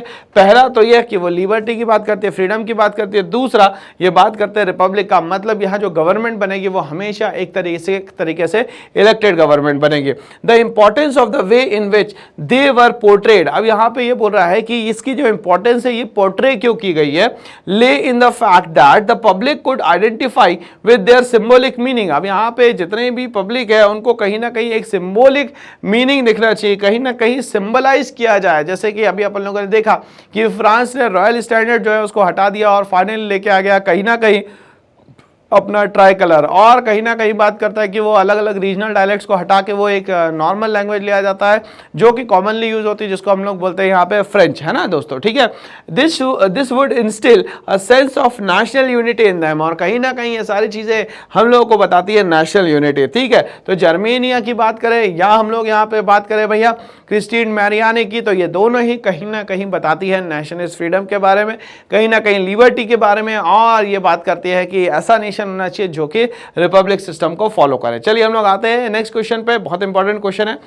Briefly trace the process of German unification. अब जर्मन यूनिफिकेशन के बारे में हम लोगों को सारी जानकारी देनी है कि जर्मनी जो है वो कैसे यूनिफाई हुआ और किसकी मेहनत के कारण जर्मनी जो है एक इंडिपेंडेंट नेशन बन जाता है। तो चलिए हम लोग एक एक चीज को समझते हैं यहाँ पे दोस्तों।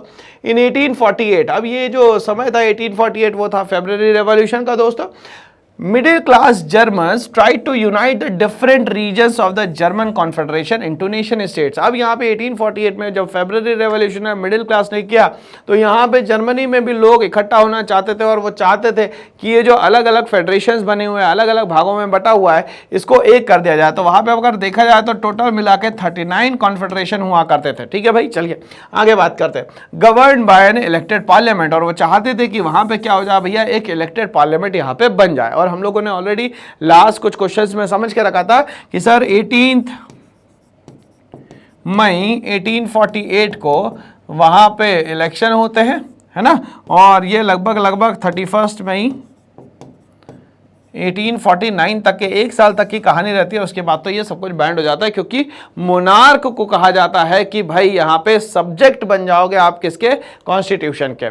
दे were however repressed by the combined forces of the monarchy. अब इन लोगों ने जो भी कॉन्स्टिट्यूशन बनाने की कोशिश करी उसमें जो मोनार्क था और उसके जो एरिस्टोक्रेट्स थे और जो मिलिट्री रूलर्स उसके दोस्त हुआ करते थे, उन्हें हर तरीके से सप्रेस कर दिया लोगों के कॉन्स्टिट्यूशन को।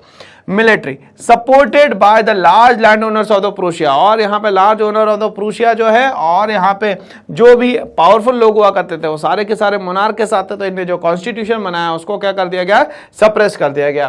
From then on Prussia took on the leadership of the movement. इसके बाद ही कहीं ना कहीं सारा जो पूरा काम है वो किसके हाथ में आ जाता है, प्रूशिया के हाथ में आ जाता है। और प्रूशिया जो है अब वो लेड करता है कि अब मैं जर्मनी को जो है पूरी तरीके से यूनिफाई करके ही रहूंगा। ठीक है भाई, चलिए। On the leadership of movement for national unification, तो नेशनल यूनिफिकेशन के लिए जर्मनी की अब वो जो लोड ले लेता है, जो ट्रांसफर ऑफ यूनिफिकेशन की बात करता है वो है अब यहाँ पे प्रूशिया।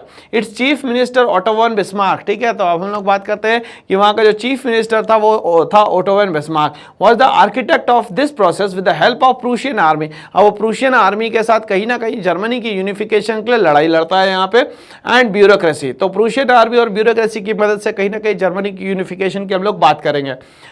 3 वॉर्स ओवर 7 ईयर्स, तो यहां पे बोलता है कि 7 सालों में अलग अलग तरीके से 3 बड़े बड़े वॉर्स होते हैं यहाँ पे। ठीक है भाई, चलिए। वो उसमें जो वॉर होते हैं वो होते हैं ऑस्ट्रिया के साथ, डेनमार्क के साथ और फ्रांस के साथ। तो ये याद रखना हम लोगों को कि ऑस्ट्रिया, डेनमार्क और फ्रांस के साथ हम लोगों ने यहाँ पे अलग अलग तरीके से 7 सालों में 3 अलग अलग वॉर लड़े। Ended in the Prussian victory, और फाइनली क्या होता है इसमें, प्रूशिया जो है जीत जाता है। क्यों? क्योंकि वहां पे जब मोनार्क को कहा गया था कि यहाँ पे इलेक्शन होना चाहिए तो मोनार्क ने बात नहीं मारी, तो प्रूशिया का जो किंग है वो कहीं ना कहीं सपोर्ट करता है और ओटो वन बिस्मार्क की लीडरशिप में कहीं ना कहीं जर्मनी का यूनिफिकेशन होता है। Prussian victory and completed the process of unification, और प्यूर प्रोसेस ऑफ यूनिफिकेशन जो है कंप्लीट हो जाती है जर्मनी के। इन जनवरी 1871 the Prussian king William one was proclaim German emperor, और जनवरी 1871 में क्या करता है भाई, प्रोक्लेम करता है कि भाई अब मैं जर्मन एम्परर हो गया हूं यहाँ पे, और यहाँ पे यूनिफिकेशन की प्रोसेस जो है पूरी कंप्लीट हो जाती है। तो German emperor in a ceremony held at the Versailles, और ये यहाँ पे जो सेरेमनी है वो कहाँ पे होती है दोस्तों, तो वर्सेलिस में होती है। कहाँ पे होती है दोस्तों, वर्सेलिस में होती है। तो इस तरीके से पूरा जो जर्मनी का यूनिफिकेशन है, कहीं ना कहीं जर्मन तो चाहते थे मगर ऐसा नहीं हो पाया, तो ये शिफ्ट होके प्रूशिया के किंग ने करा, और फाइनली केसर विलियम वन जो है वो यहाँ का किंग बनता है और जर्मनी का जो है वो पूरी तरीके से यहाँ पे यूनिफिकेशन कर लेता है। तो क्वेश्चन नंबर जो हमारा बहुत ही शानदार था वो हमारा कंप्लीट होता है इसी के साथ। अब हम लोग आएंगे नेक्स्ट क्वेश्चन पे। तो भाई आ चुका है नेक्स्ट क्वेश्चन नंबर 5 आपके सामने। अब यहाँ पे क्वेश्चन सबसे पहले समझना जरूरी है, बिना क्वेश्चन समझे हमारे बैकग्राउंड में पूरा का पूरा आंसर कभी नहीं आ सकता दोस्तों। तो क्वेश्चन हम लोग समझते हैं और उसके बाद पूरी फ्रेमिंग करेंगे कि आंसर कैसा होना चाहिए दोस्तों। चलिए समझते हैं। What changes did Napoleon introduce. अब दिमाग में तो ये आता है कि नेपोलियन की एंट्री कहाँ से हुई, पहले तो हम लोग को वो पता होना चाहिए। To make the administrative system more efficient, और उसने एडमिनिस्ट्रेटिव सिस्टम जो है वो कैसे पहले से बेहतर और पहले से बहुत अच्छा बनाया। In the territories ruled by him, और जितनी भी टेरिटरीज में वो रूल करता था उस सारी जगह पे उसने एडमिनिस्ट्रेटिव सिस्टम जो है वो बहुत बेहतर से बेहतर बनाया। वो कैसे बनाया इसको हम लोग यहाँ पे समझने की कोशिश करते हैं। तो सबसे पहले तो हम लोग ये बात करें कि नेपोलियन का इंट्रोडक्शन कैसे हुआ, नेपोलियन आया कैसे, यहाँ पे पहले तो हम लोग ये बात करेंगे, है ना। तो चलिए ध्यान दीजिएगा दोस्तों यहाँ पे। तो जैसा कि हम लोगों ने ईयर्स की बात करी थी, तो सबसे पहला ईयर जो है सर वो यहाँ पे ये 1789 हो जाता है, जिसमें हम लोगों ने बात करी थी सर फ्रेंच रेवोल्यूशन की। यार तक फ्रेंच रेवोल्यूशन हो गया, कोई बात नहीं भाई। अब यहाँ पे 1790 आता है, और 1790 में हम लोगों को पता है कि जो जैकोबिन क्लब है इसको कहीं ना कहीं एक्सपांड किया गया। और अगर हम लोग बात करें 1791 में, तो 1791 में हो जाती है हमारी नेशनल असेंबली की कहानी कंप्लीट। तो नेशनल असेंबली बन जाती है, स्टेट जनरल खत्म और नेशनल असेंबली शुरू। अब यहाँ पे नंबर 4 हम लोग बात करेंगे अगर 1792 की, तो नेशनल असेंबली को कन्वर्ट करके अब बना दिया जाता है कन्वेंशन। यहाँ पे वोटिंग होती है, वुमेन्स को वोटिंग राइट नहीं मिलता है, और सबसे बड़ी बात यह है कि जो अब फ्रांस है वो अब हो चुका है यहाँ पे रिपब्लिक। चलिए भाई, यहां तक की कहानी तो हम लोग को याद हो चुकी है सर 1792 तक के। अगर हम लोग बात करते हैं 1793 से लेके 1794 के बीच में, तो यहाँ पे ये पूरा का पूरा समय जो है कहलाता है rain of terror. Rain of terror इसलिए कहलाता है क्योंकि ये सारी जो पॉलिटिक्स है वो किसके हाथ में आ जाती है दोस्तों, तो वो आ जाती है मैक्सिमिलियन रॉबर्सपियर के हाथ में।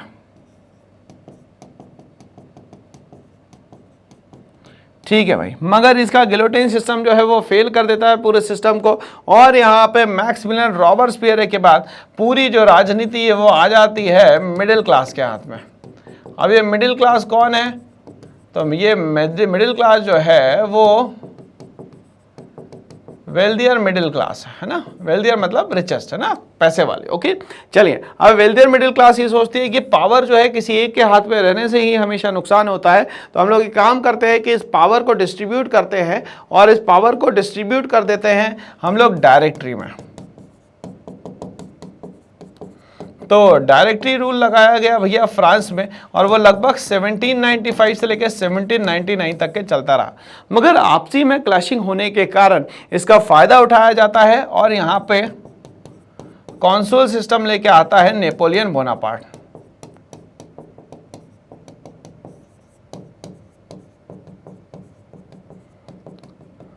ठीक है भाई, तो लगभग देखा जाए तो 1799 से लेके 1815 तक के, ठीक है, बैटल ऑफ वाटरलू तक के पूरी कहानी चलती है, किसकी चलती है सर, तो नेपोलियन बोनापार्ट की चलती है। ठीक है, अब जब ये रहा लंबे समय तक के 1799 से लेके 1815 तक के, तो जाहिर सी बात है इसके बाद सिस्टम्स अच्छे होंगे, और ये लेके आता है मिलिट्री डिक्टेटरशिप, उसके बाद ये लेके आता है 1804 में सिविल कोड, और ये बहुत अच्छे अच्छे चेंजेस भी लेके आता है। तो दोस्तों कहीं ना कहीं उसने एफिशिएंटली सिस्टम को चेंज तो किया, इसका स्क्रीनशॉट ले लीजिएगा, एग्जाम में जरूर काम आने वाला है आपका, है ना। चलिए भाई, तो दोस्तों यहाँ पे समझने की हम लोग यहाँ पे कोशिश करेंगे भाई इस आंसर को, कि क्या क्या मेन और बहुत सारे चेंजेस जो है नेपोलियन बोनापार्ट यहाँ पे फ्रांस में लेके आता है। चलिए एक एक चीजों को समझते हुए चलते हैं। यहाँ पे Napoleon introduce the following changes, Napoleon ने अलग अलग तरीके से यहाँ पे चेंजेस करे। ठीक है, और जो चेंज मेन करा वो किस में करा दोस्तों, तो एडमिनिस्ट्रेटिव सिस्टम में करा। किस में करा, एडमिनिस्ट्रेटिव सिस्टम में। मोर एफिशिएंट, जिससे कि एडमिनिस्ट्रेटिव सिस्टम जो है एफिशिएंट हो जाए, मतलब उसकी जो एफिशिएंसी है उसको यहाँ पे चेक किया जाए और कितना और ज़्यादा वो काम कर सकता है, इसके लिए यहाँ पे कहीं ना कहीं नेपोलियन बोनापार्ट ने अपना बहुत ज़्यादा यहाँ पे मेहनत करे। In the areas ruled by him, number 1 बोलता है ही एस्टैब्लिश सिविल कोड, और उसने सिविल कोड यहाँ पे इंप्लीमेंट किया। ठीक है, 1804, इसको यहाँ पे नेपोलियन कोड भी कहा जाता है।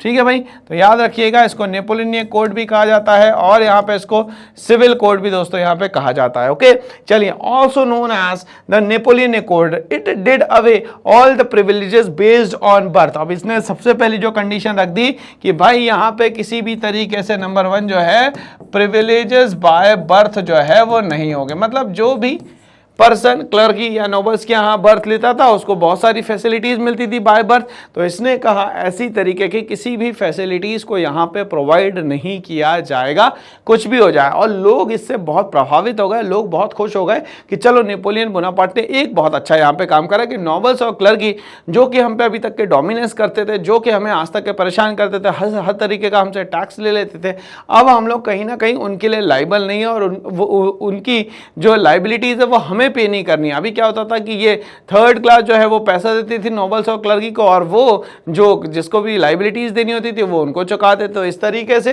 कहीं ना कहीं थर्ड या मिडिल क्लास जो है वो कहीं ना कहीं परेशान हो चुका था इन लोगों से। दूसरा ये बोलता है it establish equality before law. दूसरी जो सबसे बड़ी बात करी गई कि जो इक्वालिटी बिफोर लॉ है, मतलब लॉ सबसे सुप्रीम होगा, मुनार्क भी इसी के अंडर में होगा, और नोबल्स क्लर्की भी सभी के इसके अंडर में होंगे। और जो थर्ड बात करता है secure the right to property, तो यहां पे राइट टू प्रॉपर्टी की भी बात करी गई। तो अब यहां पे देखा जाए तो सबसे पहला चेंज सबसे इंपॉर्टेंट था, और ये जो चेंज था इसको दे दिया गया नाम भाई नेपोलियन कोड, या इसको मैं बोलता हूं यहां पे इसको नेपोलियन कोड, या तो मैं बोलता हूं सिविल कोड, जिसमें सबसे पहला बोला कि प्रिविलेजेस बाय बर्थ जो है वो यहां पे पूरी 100% खत्म होनी चाहिए, पहली बात। दूसरा इक्वालिटी बिफोर लॉ होना चाहिए, मतलब लॉ सबसे सुप्रीम होगा, सबसे अच्छी बात यह है। ठीक है, तीसरा ये बोला कि right to property.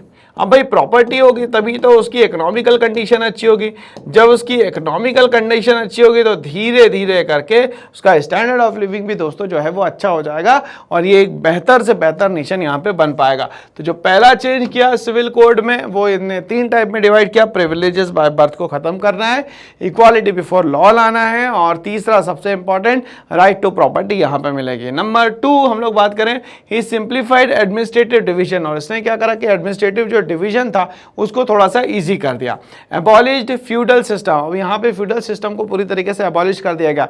Feudal system में होता क्या था कि लोगों को जमीनें दी जाती थी, टेनेंट को दे दी जाती थी। ये फ्यूडल सिस्टम जो सोशल और पॉलिटिकल सिस्टम है जिसमें लोगों को जमीन दे दी जाती है, उससे वो जो भी जितना भी अर्न करेंगे वो जो फ्यूड है उसको यहाँ पे पेड ऑफ करेंगे। ठीक है, तो कहीं ना कहीं इसकी ना किसी तरीके से इसको हम लोग गुलामगिरी भी बोल सकते हैं, गुलामी में करवाया गया काम ये फ्यूडल सिस्टम कहलाता था। एंड फ्रीड पीजेंट फ्रॉम सर्फडॉम, और यहाँ पे लोगों द्वारा जो है खेतों में काम करवाया जाता था, सर्फ इसका पूरा पैसा लेते थे, तो पीजेंट्स के थ्रू यहाँ पे सर्फ के पास पैसा आता था। तो यहाँ पे जितने भी सर्फडॉम सिस्टम थे उनको भी खत्म करा गया, फ्यूडल सिस्टम को भी खत्म किया गया, और एडमिनिस्ट्रेटिव सिस्टम को क्या करा गया, बहुत नॉर्मल किया गया और इसका बाइफरेशन बहुत आसान कर दिया गया।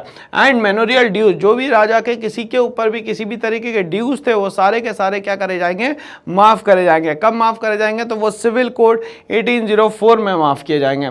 इन towns to guild system were removed. अब ये गिल्ड सिस्टम का मतलब सीधा सीधा ये होता है कि एक मार्केट में सिंगल सेलर है, मतलब मोनोपोली लेके बैठा हुआ, वही सिर्फ बेचेगा, वही रेट डिसाइड करेगा और दूसरा कोई भी यहाँ पे रेट डिसाइड नहीं कर सकता। तो नेपोलियन बोनापार्ट ने ये एडमिनिस्ट्रेटिव सिस्टम है, ये सबसे अच्छा सिस्टम लाया कि गिल्ड सिस्टम को पूरी तरीके से रिमूव कर दिया जाए, जिससे यहाँ अच्छा खासा कंपटीशन बढ़े, और कंपटीशन बढ़ने के कारण कहीं ना कहीं दोस्तों रेट जो है वो कहीं ना कहीं कम हो जाते हैं। Transport and communications were improved, और यहाँ पे ट्रांसपोर्ट और कम्युनिकेशन को इंप्रूव किया गया, जिससे क्या हो सकता है, एक जगह से दूसरी जगह सामान लाना ले जाना बड़ा आसान हो जा सकता है। लोग एक जगह से दूसरी जगह जाएंगे तो बिजनेस जो है धीरे धीरे करके यहाँ पे फ्लरिश होगा। और कम्युनिकेशन सिस्टम को आसान बनाया गया था, इसलिए बनाया गया तो लोग ज्यादा से ज्यादा जुड़े और बिजनेस काफी अच्छा बढ़े। और नेपोलियन बोनापार्ट की ये जो पॉलिसीज रही ये बहुत अच्छी रही, बहुत इफेक्टिव रही कहीं ना कहीं। Guild restriction were removed in the towns, और गिल्ड रेस्ट्रिक्शन को पूरी तरीके से रिमूव करा गया टाउन्स में। ट्रांसपोर्ट और कम्युनिकेशन जो था पहले जो सिस्टम बना हुआ था उसको और बेहतर से बेहतर बनाने की यहाँ पे कोशिश की गई।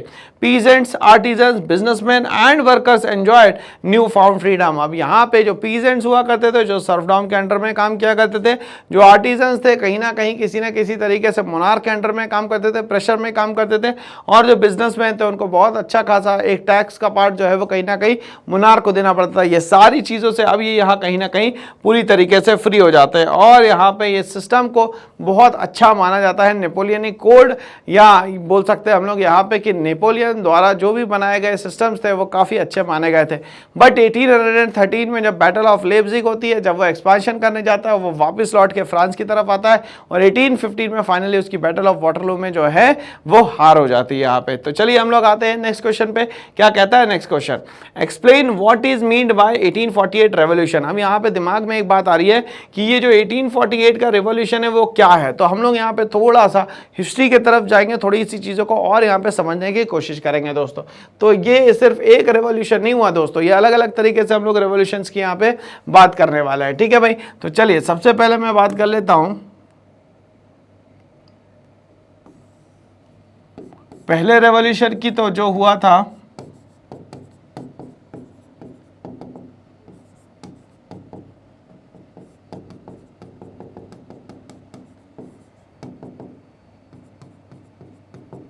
दी फ्रेंच रेवोल्यूशन है ना भाई, ठीक है। चलिए इसके बाद दूसरे रेवोल्यूशन की मैं बात करता हूँ 1830। ठीक है, ये जुलाई 1830 में होता है, इसलिए इसको बोला जाता है जुलाई रेवोल्यूशन।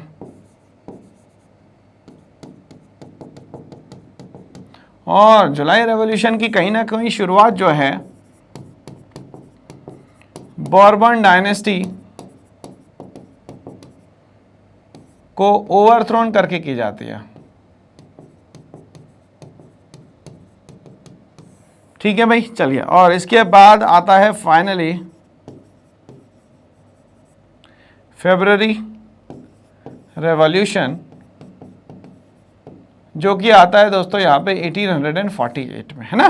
चलिए यहाँ तक के बात को याद रखिएगा थोड़ा सा। तो हमारे पास तीन अलग अलग तरीके से रिवॉल्ट आ रहे हैं भाई। यहाँ पे 14 मई 1789 में आता है फ्रेंच रेवोल्यूशन, जो कि कहीं ना कहीं थर्ड स्टेट मिलके करती है, किसके अगेंस्ट में, मोनार्क, नोबल्स और कहीं ना कहीं क्लर्की के अगेंस्ट में। जुलाई रेवोल्यूशन में क्या करा जाता है, बर्बन डायनेस्टी को पूरी तरीके से ओवरथ्रोन कर दिया जाता है, तो कहीं ना कहीं लिबरल नेशनलिस्ट का ये काम होगा।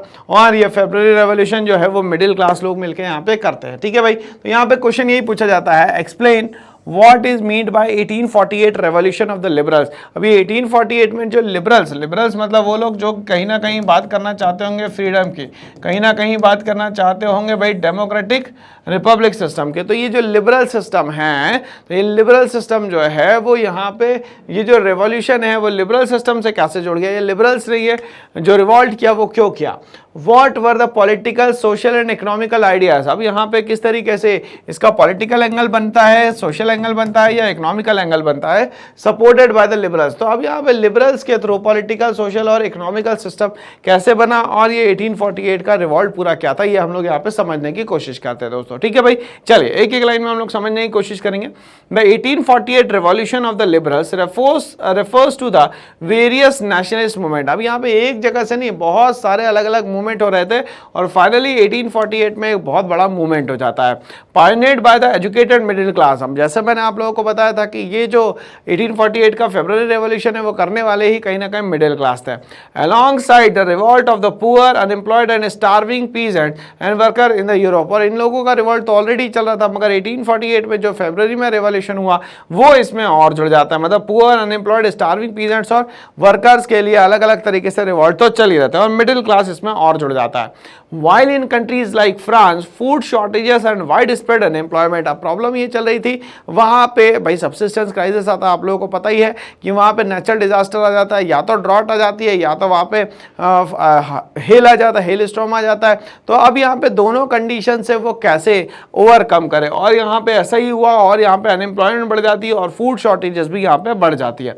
During 1848 led to the popular uprising. और ये कहीं ना कहीं यही मेन रीजन है जिसके कारण यहाँ पे जो फेब्रुअरी रेवोल्यूशन है वो होता है। एक तो फूड प्राइसेस का बढ़ना और दूसरा अनएम्प्लॉयमेंट का कंटिन्यूसली यहाँ इंक्रीज हो जाना।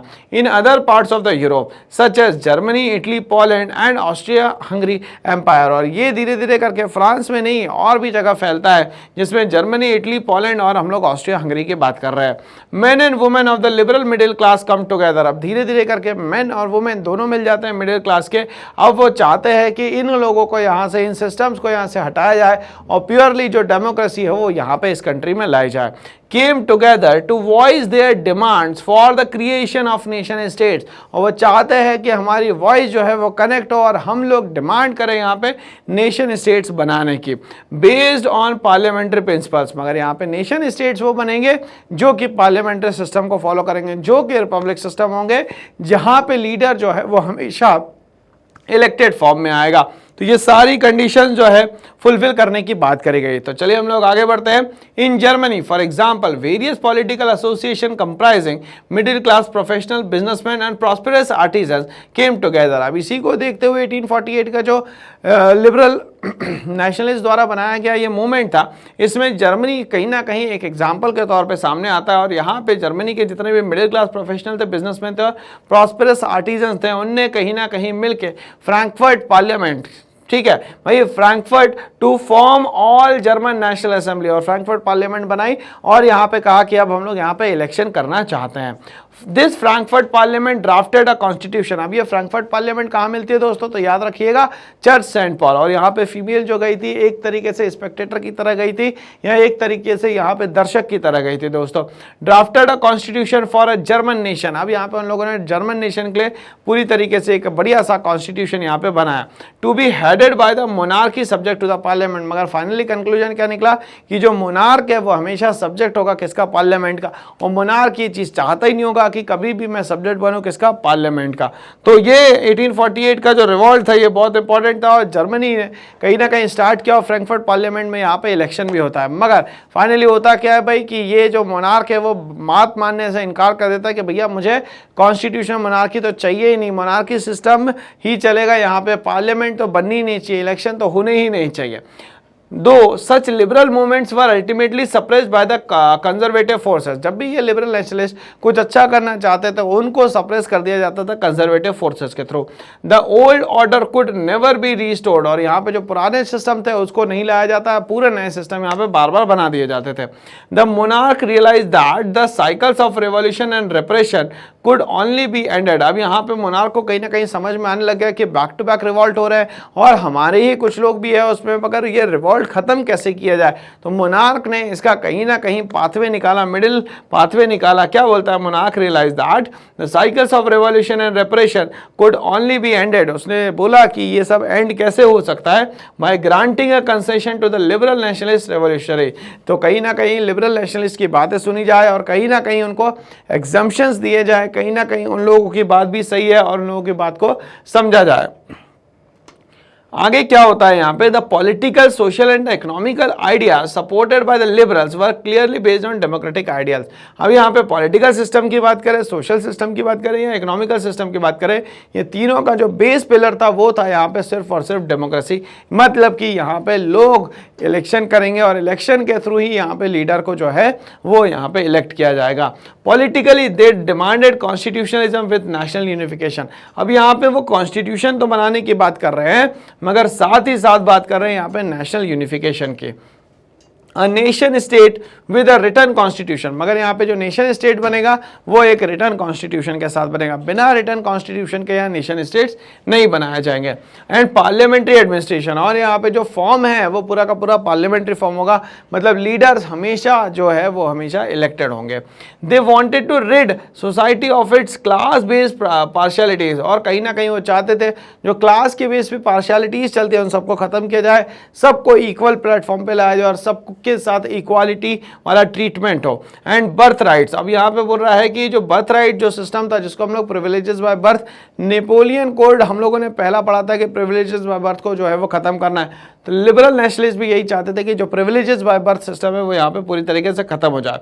सर्फडॉम एंड बॉन्डेड लेबर, अब सर्फडॉम आप लोग को पता है कि खेती जबरदस्ती करवाना सर्फडॉम सिस्टम क्या जाता है, या बॉन्डेड लेबर कि आप उसको उतना पैसा नहीं दे रहे हो मगर आपको फिर भी वहाँ पे काम करना जरूरी है। हैड टू बी अबॉलिश, और ये चाहते थे यहाँ पे कि ये अबॉलिश हो जाए, सर्फडॉम सिस्टम भी और बॉन्डेड लेबर सिस्टम में। एंड इकोनॉमिक इक्वालिटी आए, मतलब सभी लोगों के पास पैसा जो है ना वो बराबर आ जाए।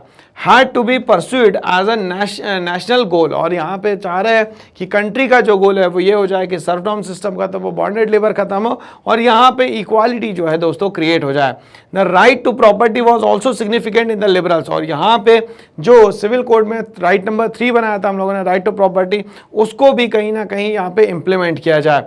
Concept of nation based on political, social and economic freedom, और यहाँ पे जो बोल रहा है कि भाई नेशन अगर बनना है तो कहीं ना कहीं पॉलिटिकल, सोशल और इकोनॉमिक फ्रीडम के साथ में ही बनाया जा सकता। तो इस तरीके से कहीं ना कहीं ये जो सिस्टम है यूनिफिकेशन का ये बहुत ज़्यादा ज़रूरी था।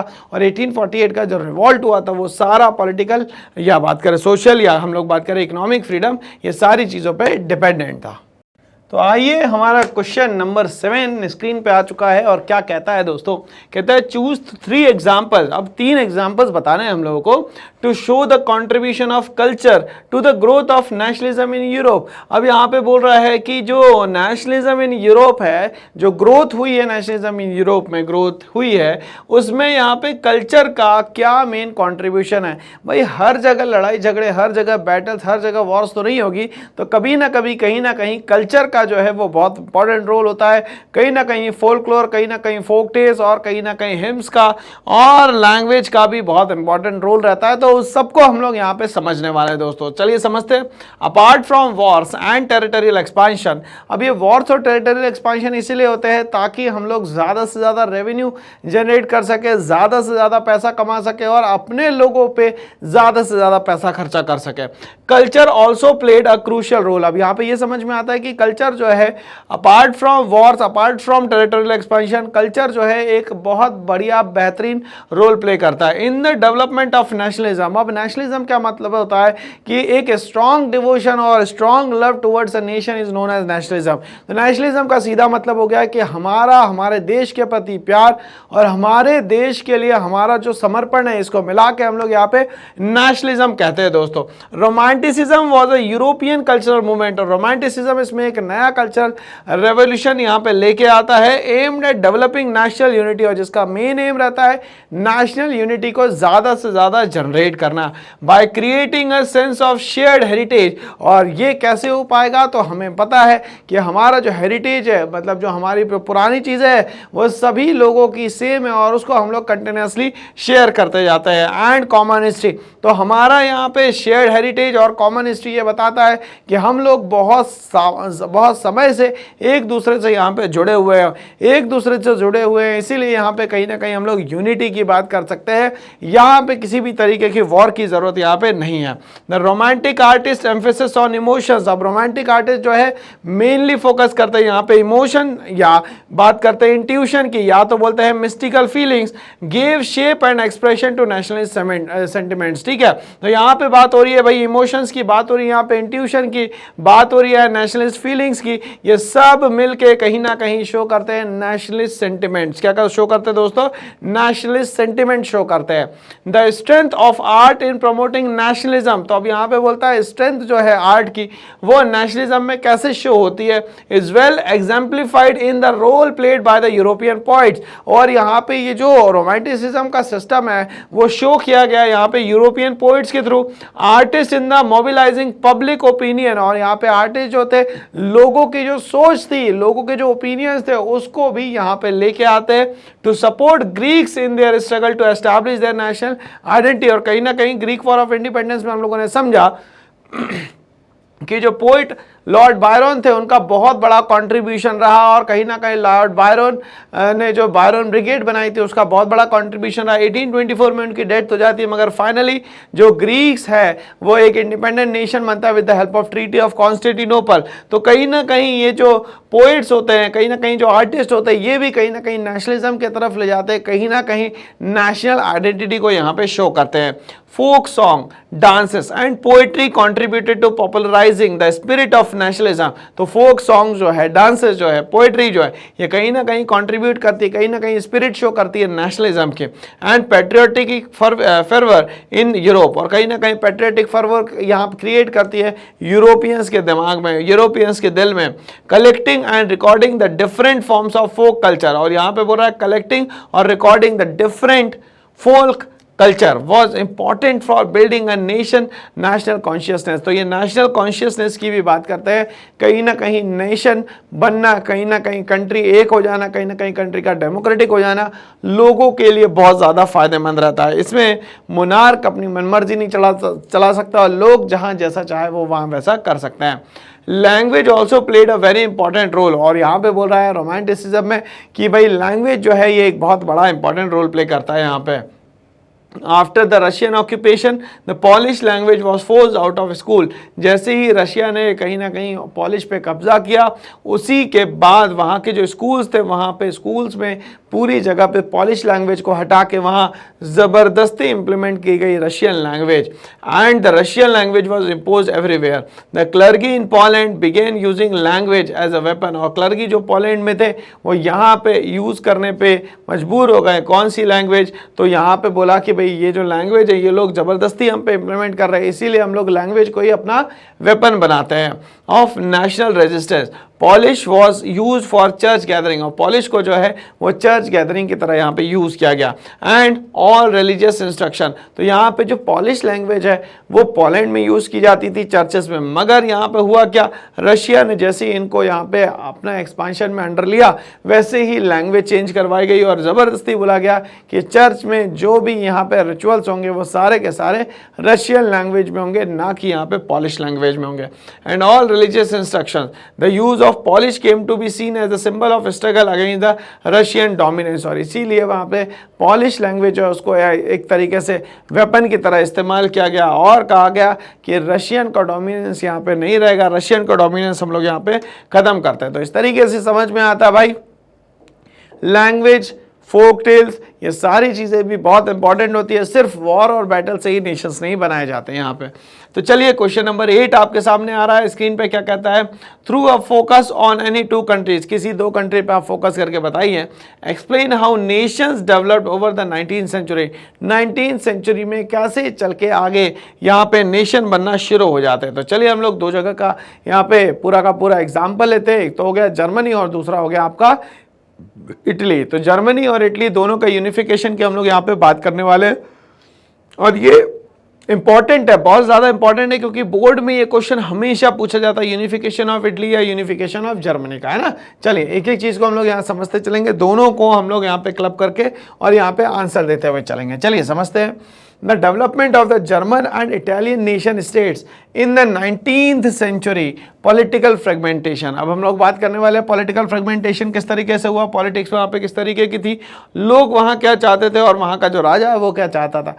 Till the middle of the 19th century, the present day nations of Germany and Italy were fragmented into separate region। तो अगर मैं जर्मनी की बात करूं तो यहाँ पे 39 कॉन्फेडरेशन में डिवाइडेड था, इटली की बात करूं तो ये अलग अलग 7 जगह पे डिवाइडेड था। were fragmented into separate regions and kingdoms ruled by different princely houses। और वहाँ पे अलग अलग तरीके से किंग्स और अलग अलग तरीके से किंगडम जो है वो यहाँ पे दोस्तों रूल किया करते थे। तो चलिए हम लोग आगे समझते हैं। अब यहाँ पे क्या हुआ भाई, रिवॉल्यूशनरी अपराइजिंग हो जाती है वहाँ पे। अब लोग बोलते हैं कि हमें इस मोनार्क के अंडर में नहीं रहना। अब नहीं रहना तो फिर क्या करना पड़ेगा भाई, रिवॉल्ट तो करना पड़ेगा। सीधे सीधे मोनार्क तो वहाँ से हटाया नहीं जा सकता, तो वहाँ पे हो जाती है भाई revolutionary uprising.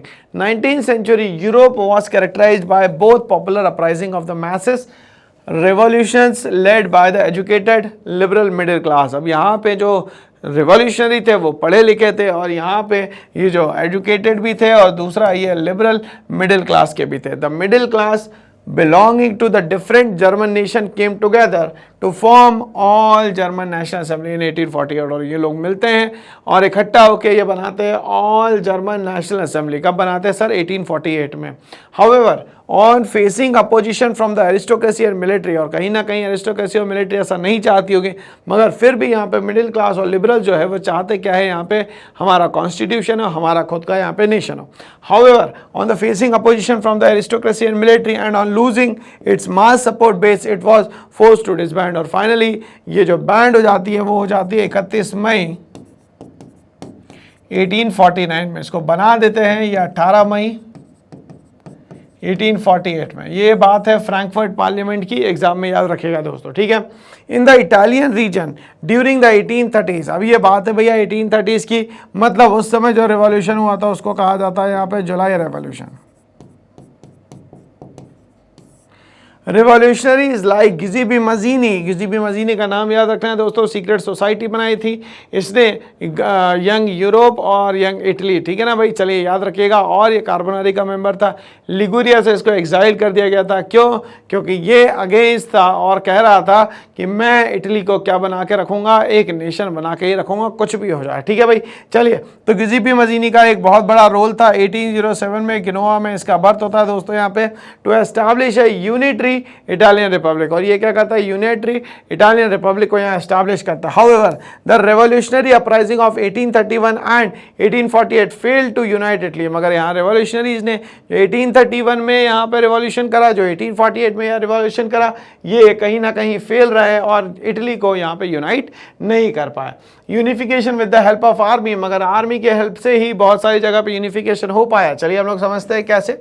After the failure of the revolutions the process of German and Italy unification, ठीक है। अब यहाँ पे बोल रहा है जैसे ही रेवोल्यूशंस करने वाले लोग फेल हो गए, अब यहाँ पे जर्मनी और इटली की यूनिफिकेशन में कहीं ना कहीं मिलिट्री या कहीं ना कहीं आर्मी की आवश्यकता पड़ेगी। Was continued by the aristocracy and the army, और एरिस्टोक्रेसी और कहीं ना कहीं आर्मी लड़ती रही यहाँ पे। Germany was United by the Prussian chief minister auto von Bismarck, और जर्मनी को यूनाइट करने का मेन रोल जो प्ले करता है वो करता है auto von Bismarck, with the help of the Prussian army, और प्रूशियन आर्मी की मदद से करता है और ब्यूरोक्रेसी के मदद से करता है।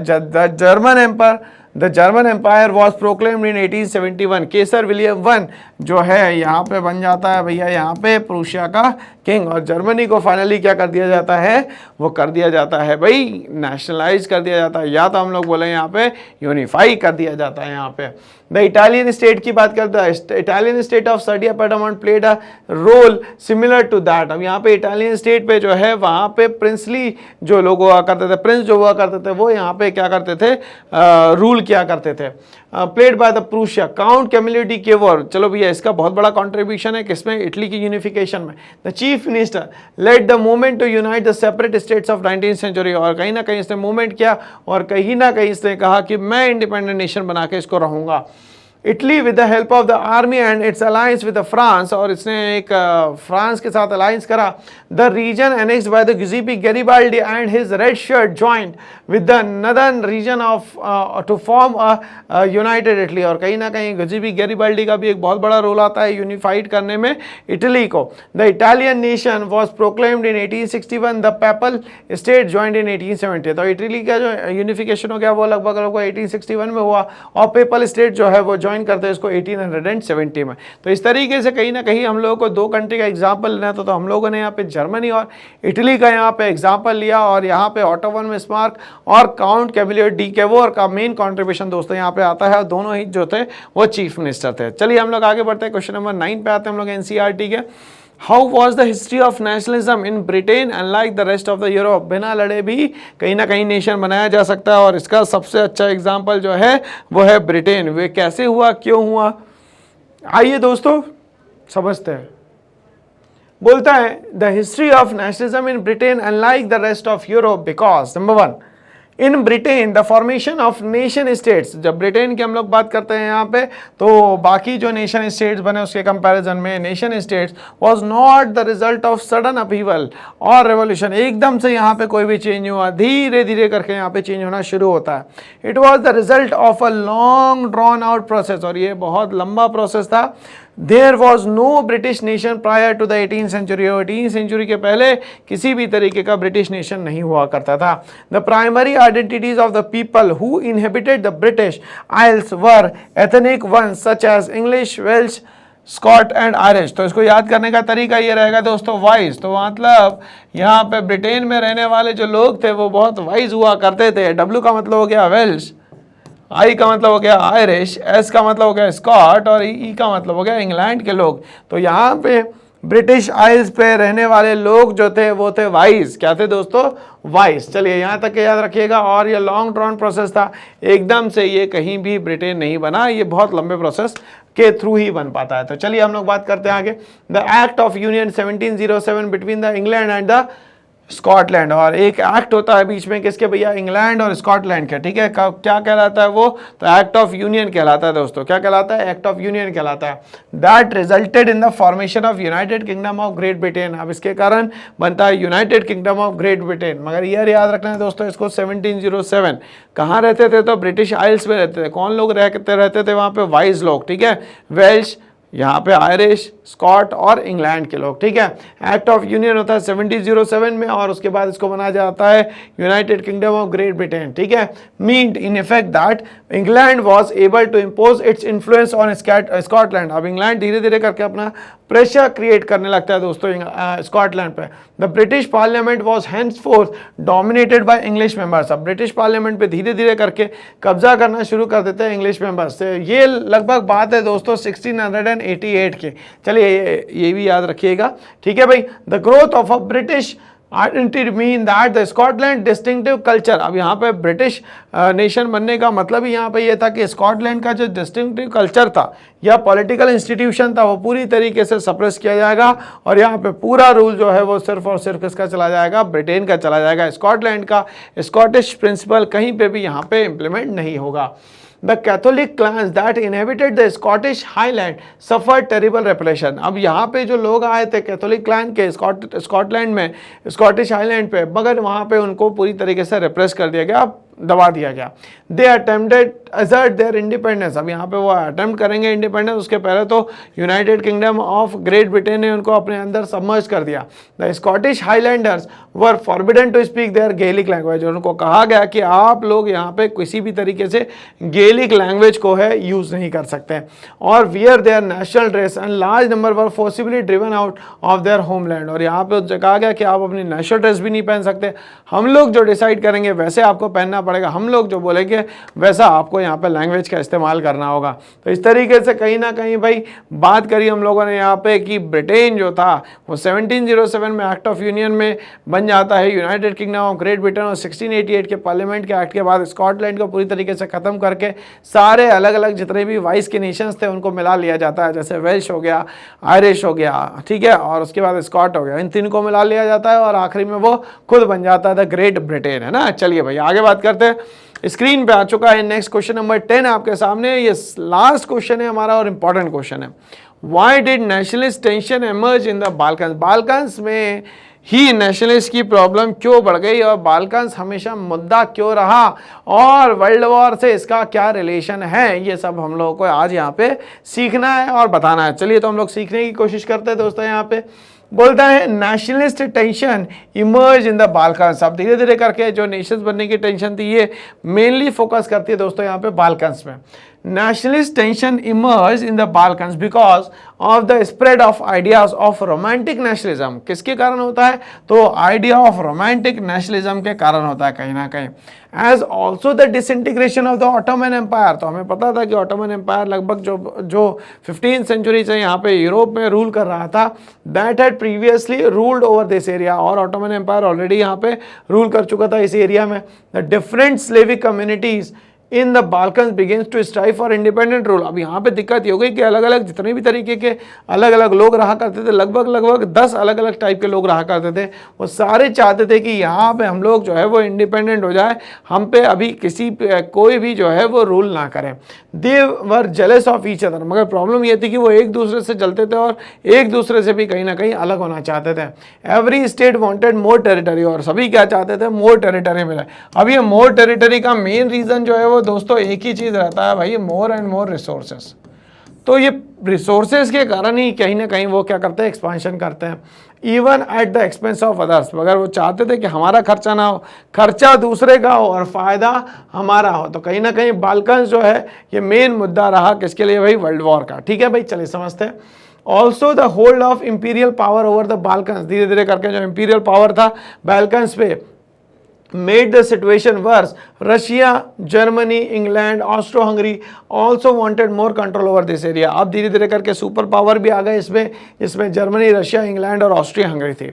These conflict ultimately led to the First World War in 1914, और इसी के कारण कहीं ना कहीं अल्टीमेटली जाके हो जाता है क्या भाई, तो फर्स्ट वर्ल्ड वॉर। और आपको पता है कि फर्स्ट वर्ल्ड वॉर में बेहद ज़्यादा नुकसान यहाँ पे हुआ था। तो इस तरीके से हमारा NCERT सोल्यूशन जो है the rise of nationalism Europe का पूरा खत्म होता है। 2024-25 डेफिनेट सक्सेस पाठशाला लेके आया आपके लिए बहुत सारे सरप्राइजेस, जिसमें से ये सारे सेलिएंट फीचर्स दिए गए, ये सारे आपको दिए जाएंगे। बट इस चैनल को ज़्यादा से ज़्यादा आप लाइक शेयर सब्सक्राइब करें, और इस साल का जो एग्ज़ाम है सबसे इंपॉर्टेंट है, 80 आउट ऑफ 80 के लिए लग जाइए, और मेरे ऐसी ही वीडियोज़ को देखना ना भूलें। Thanks for watching.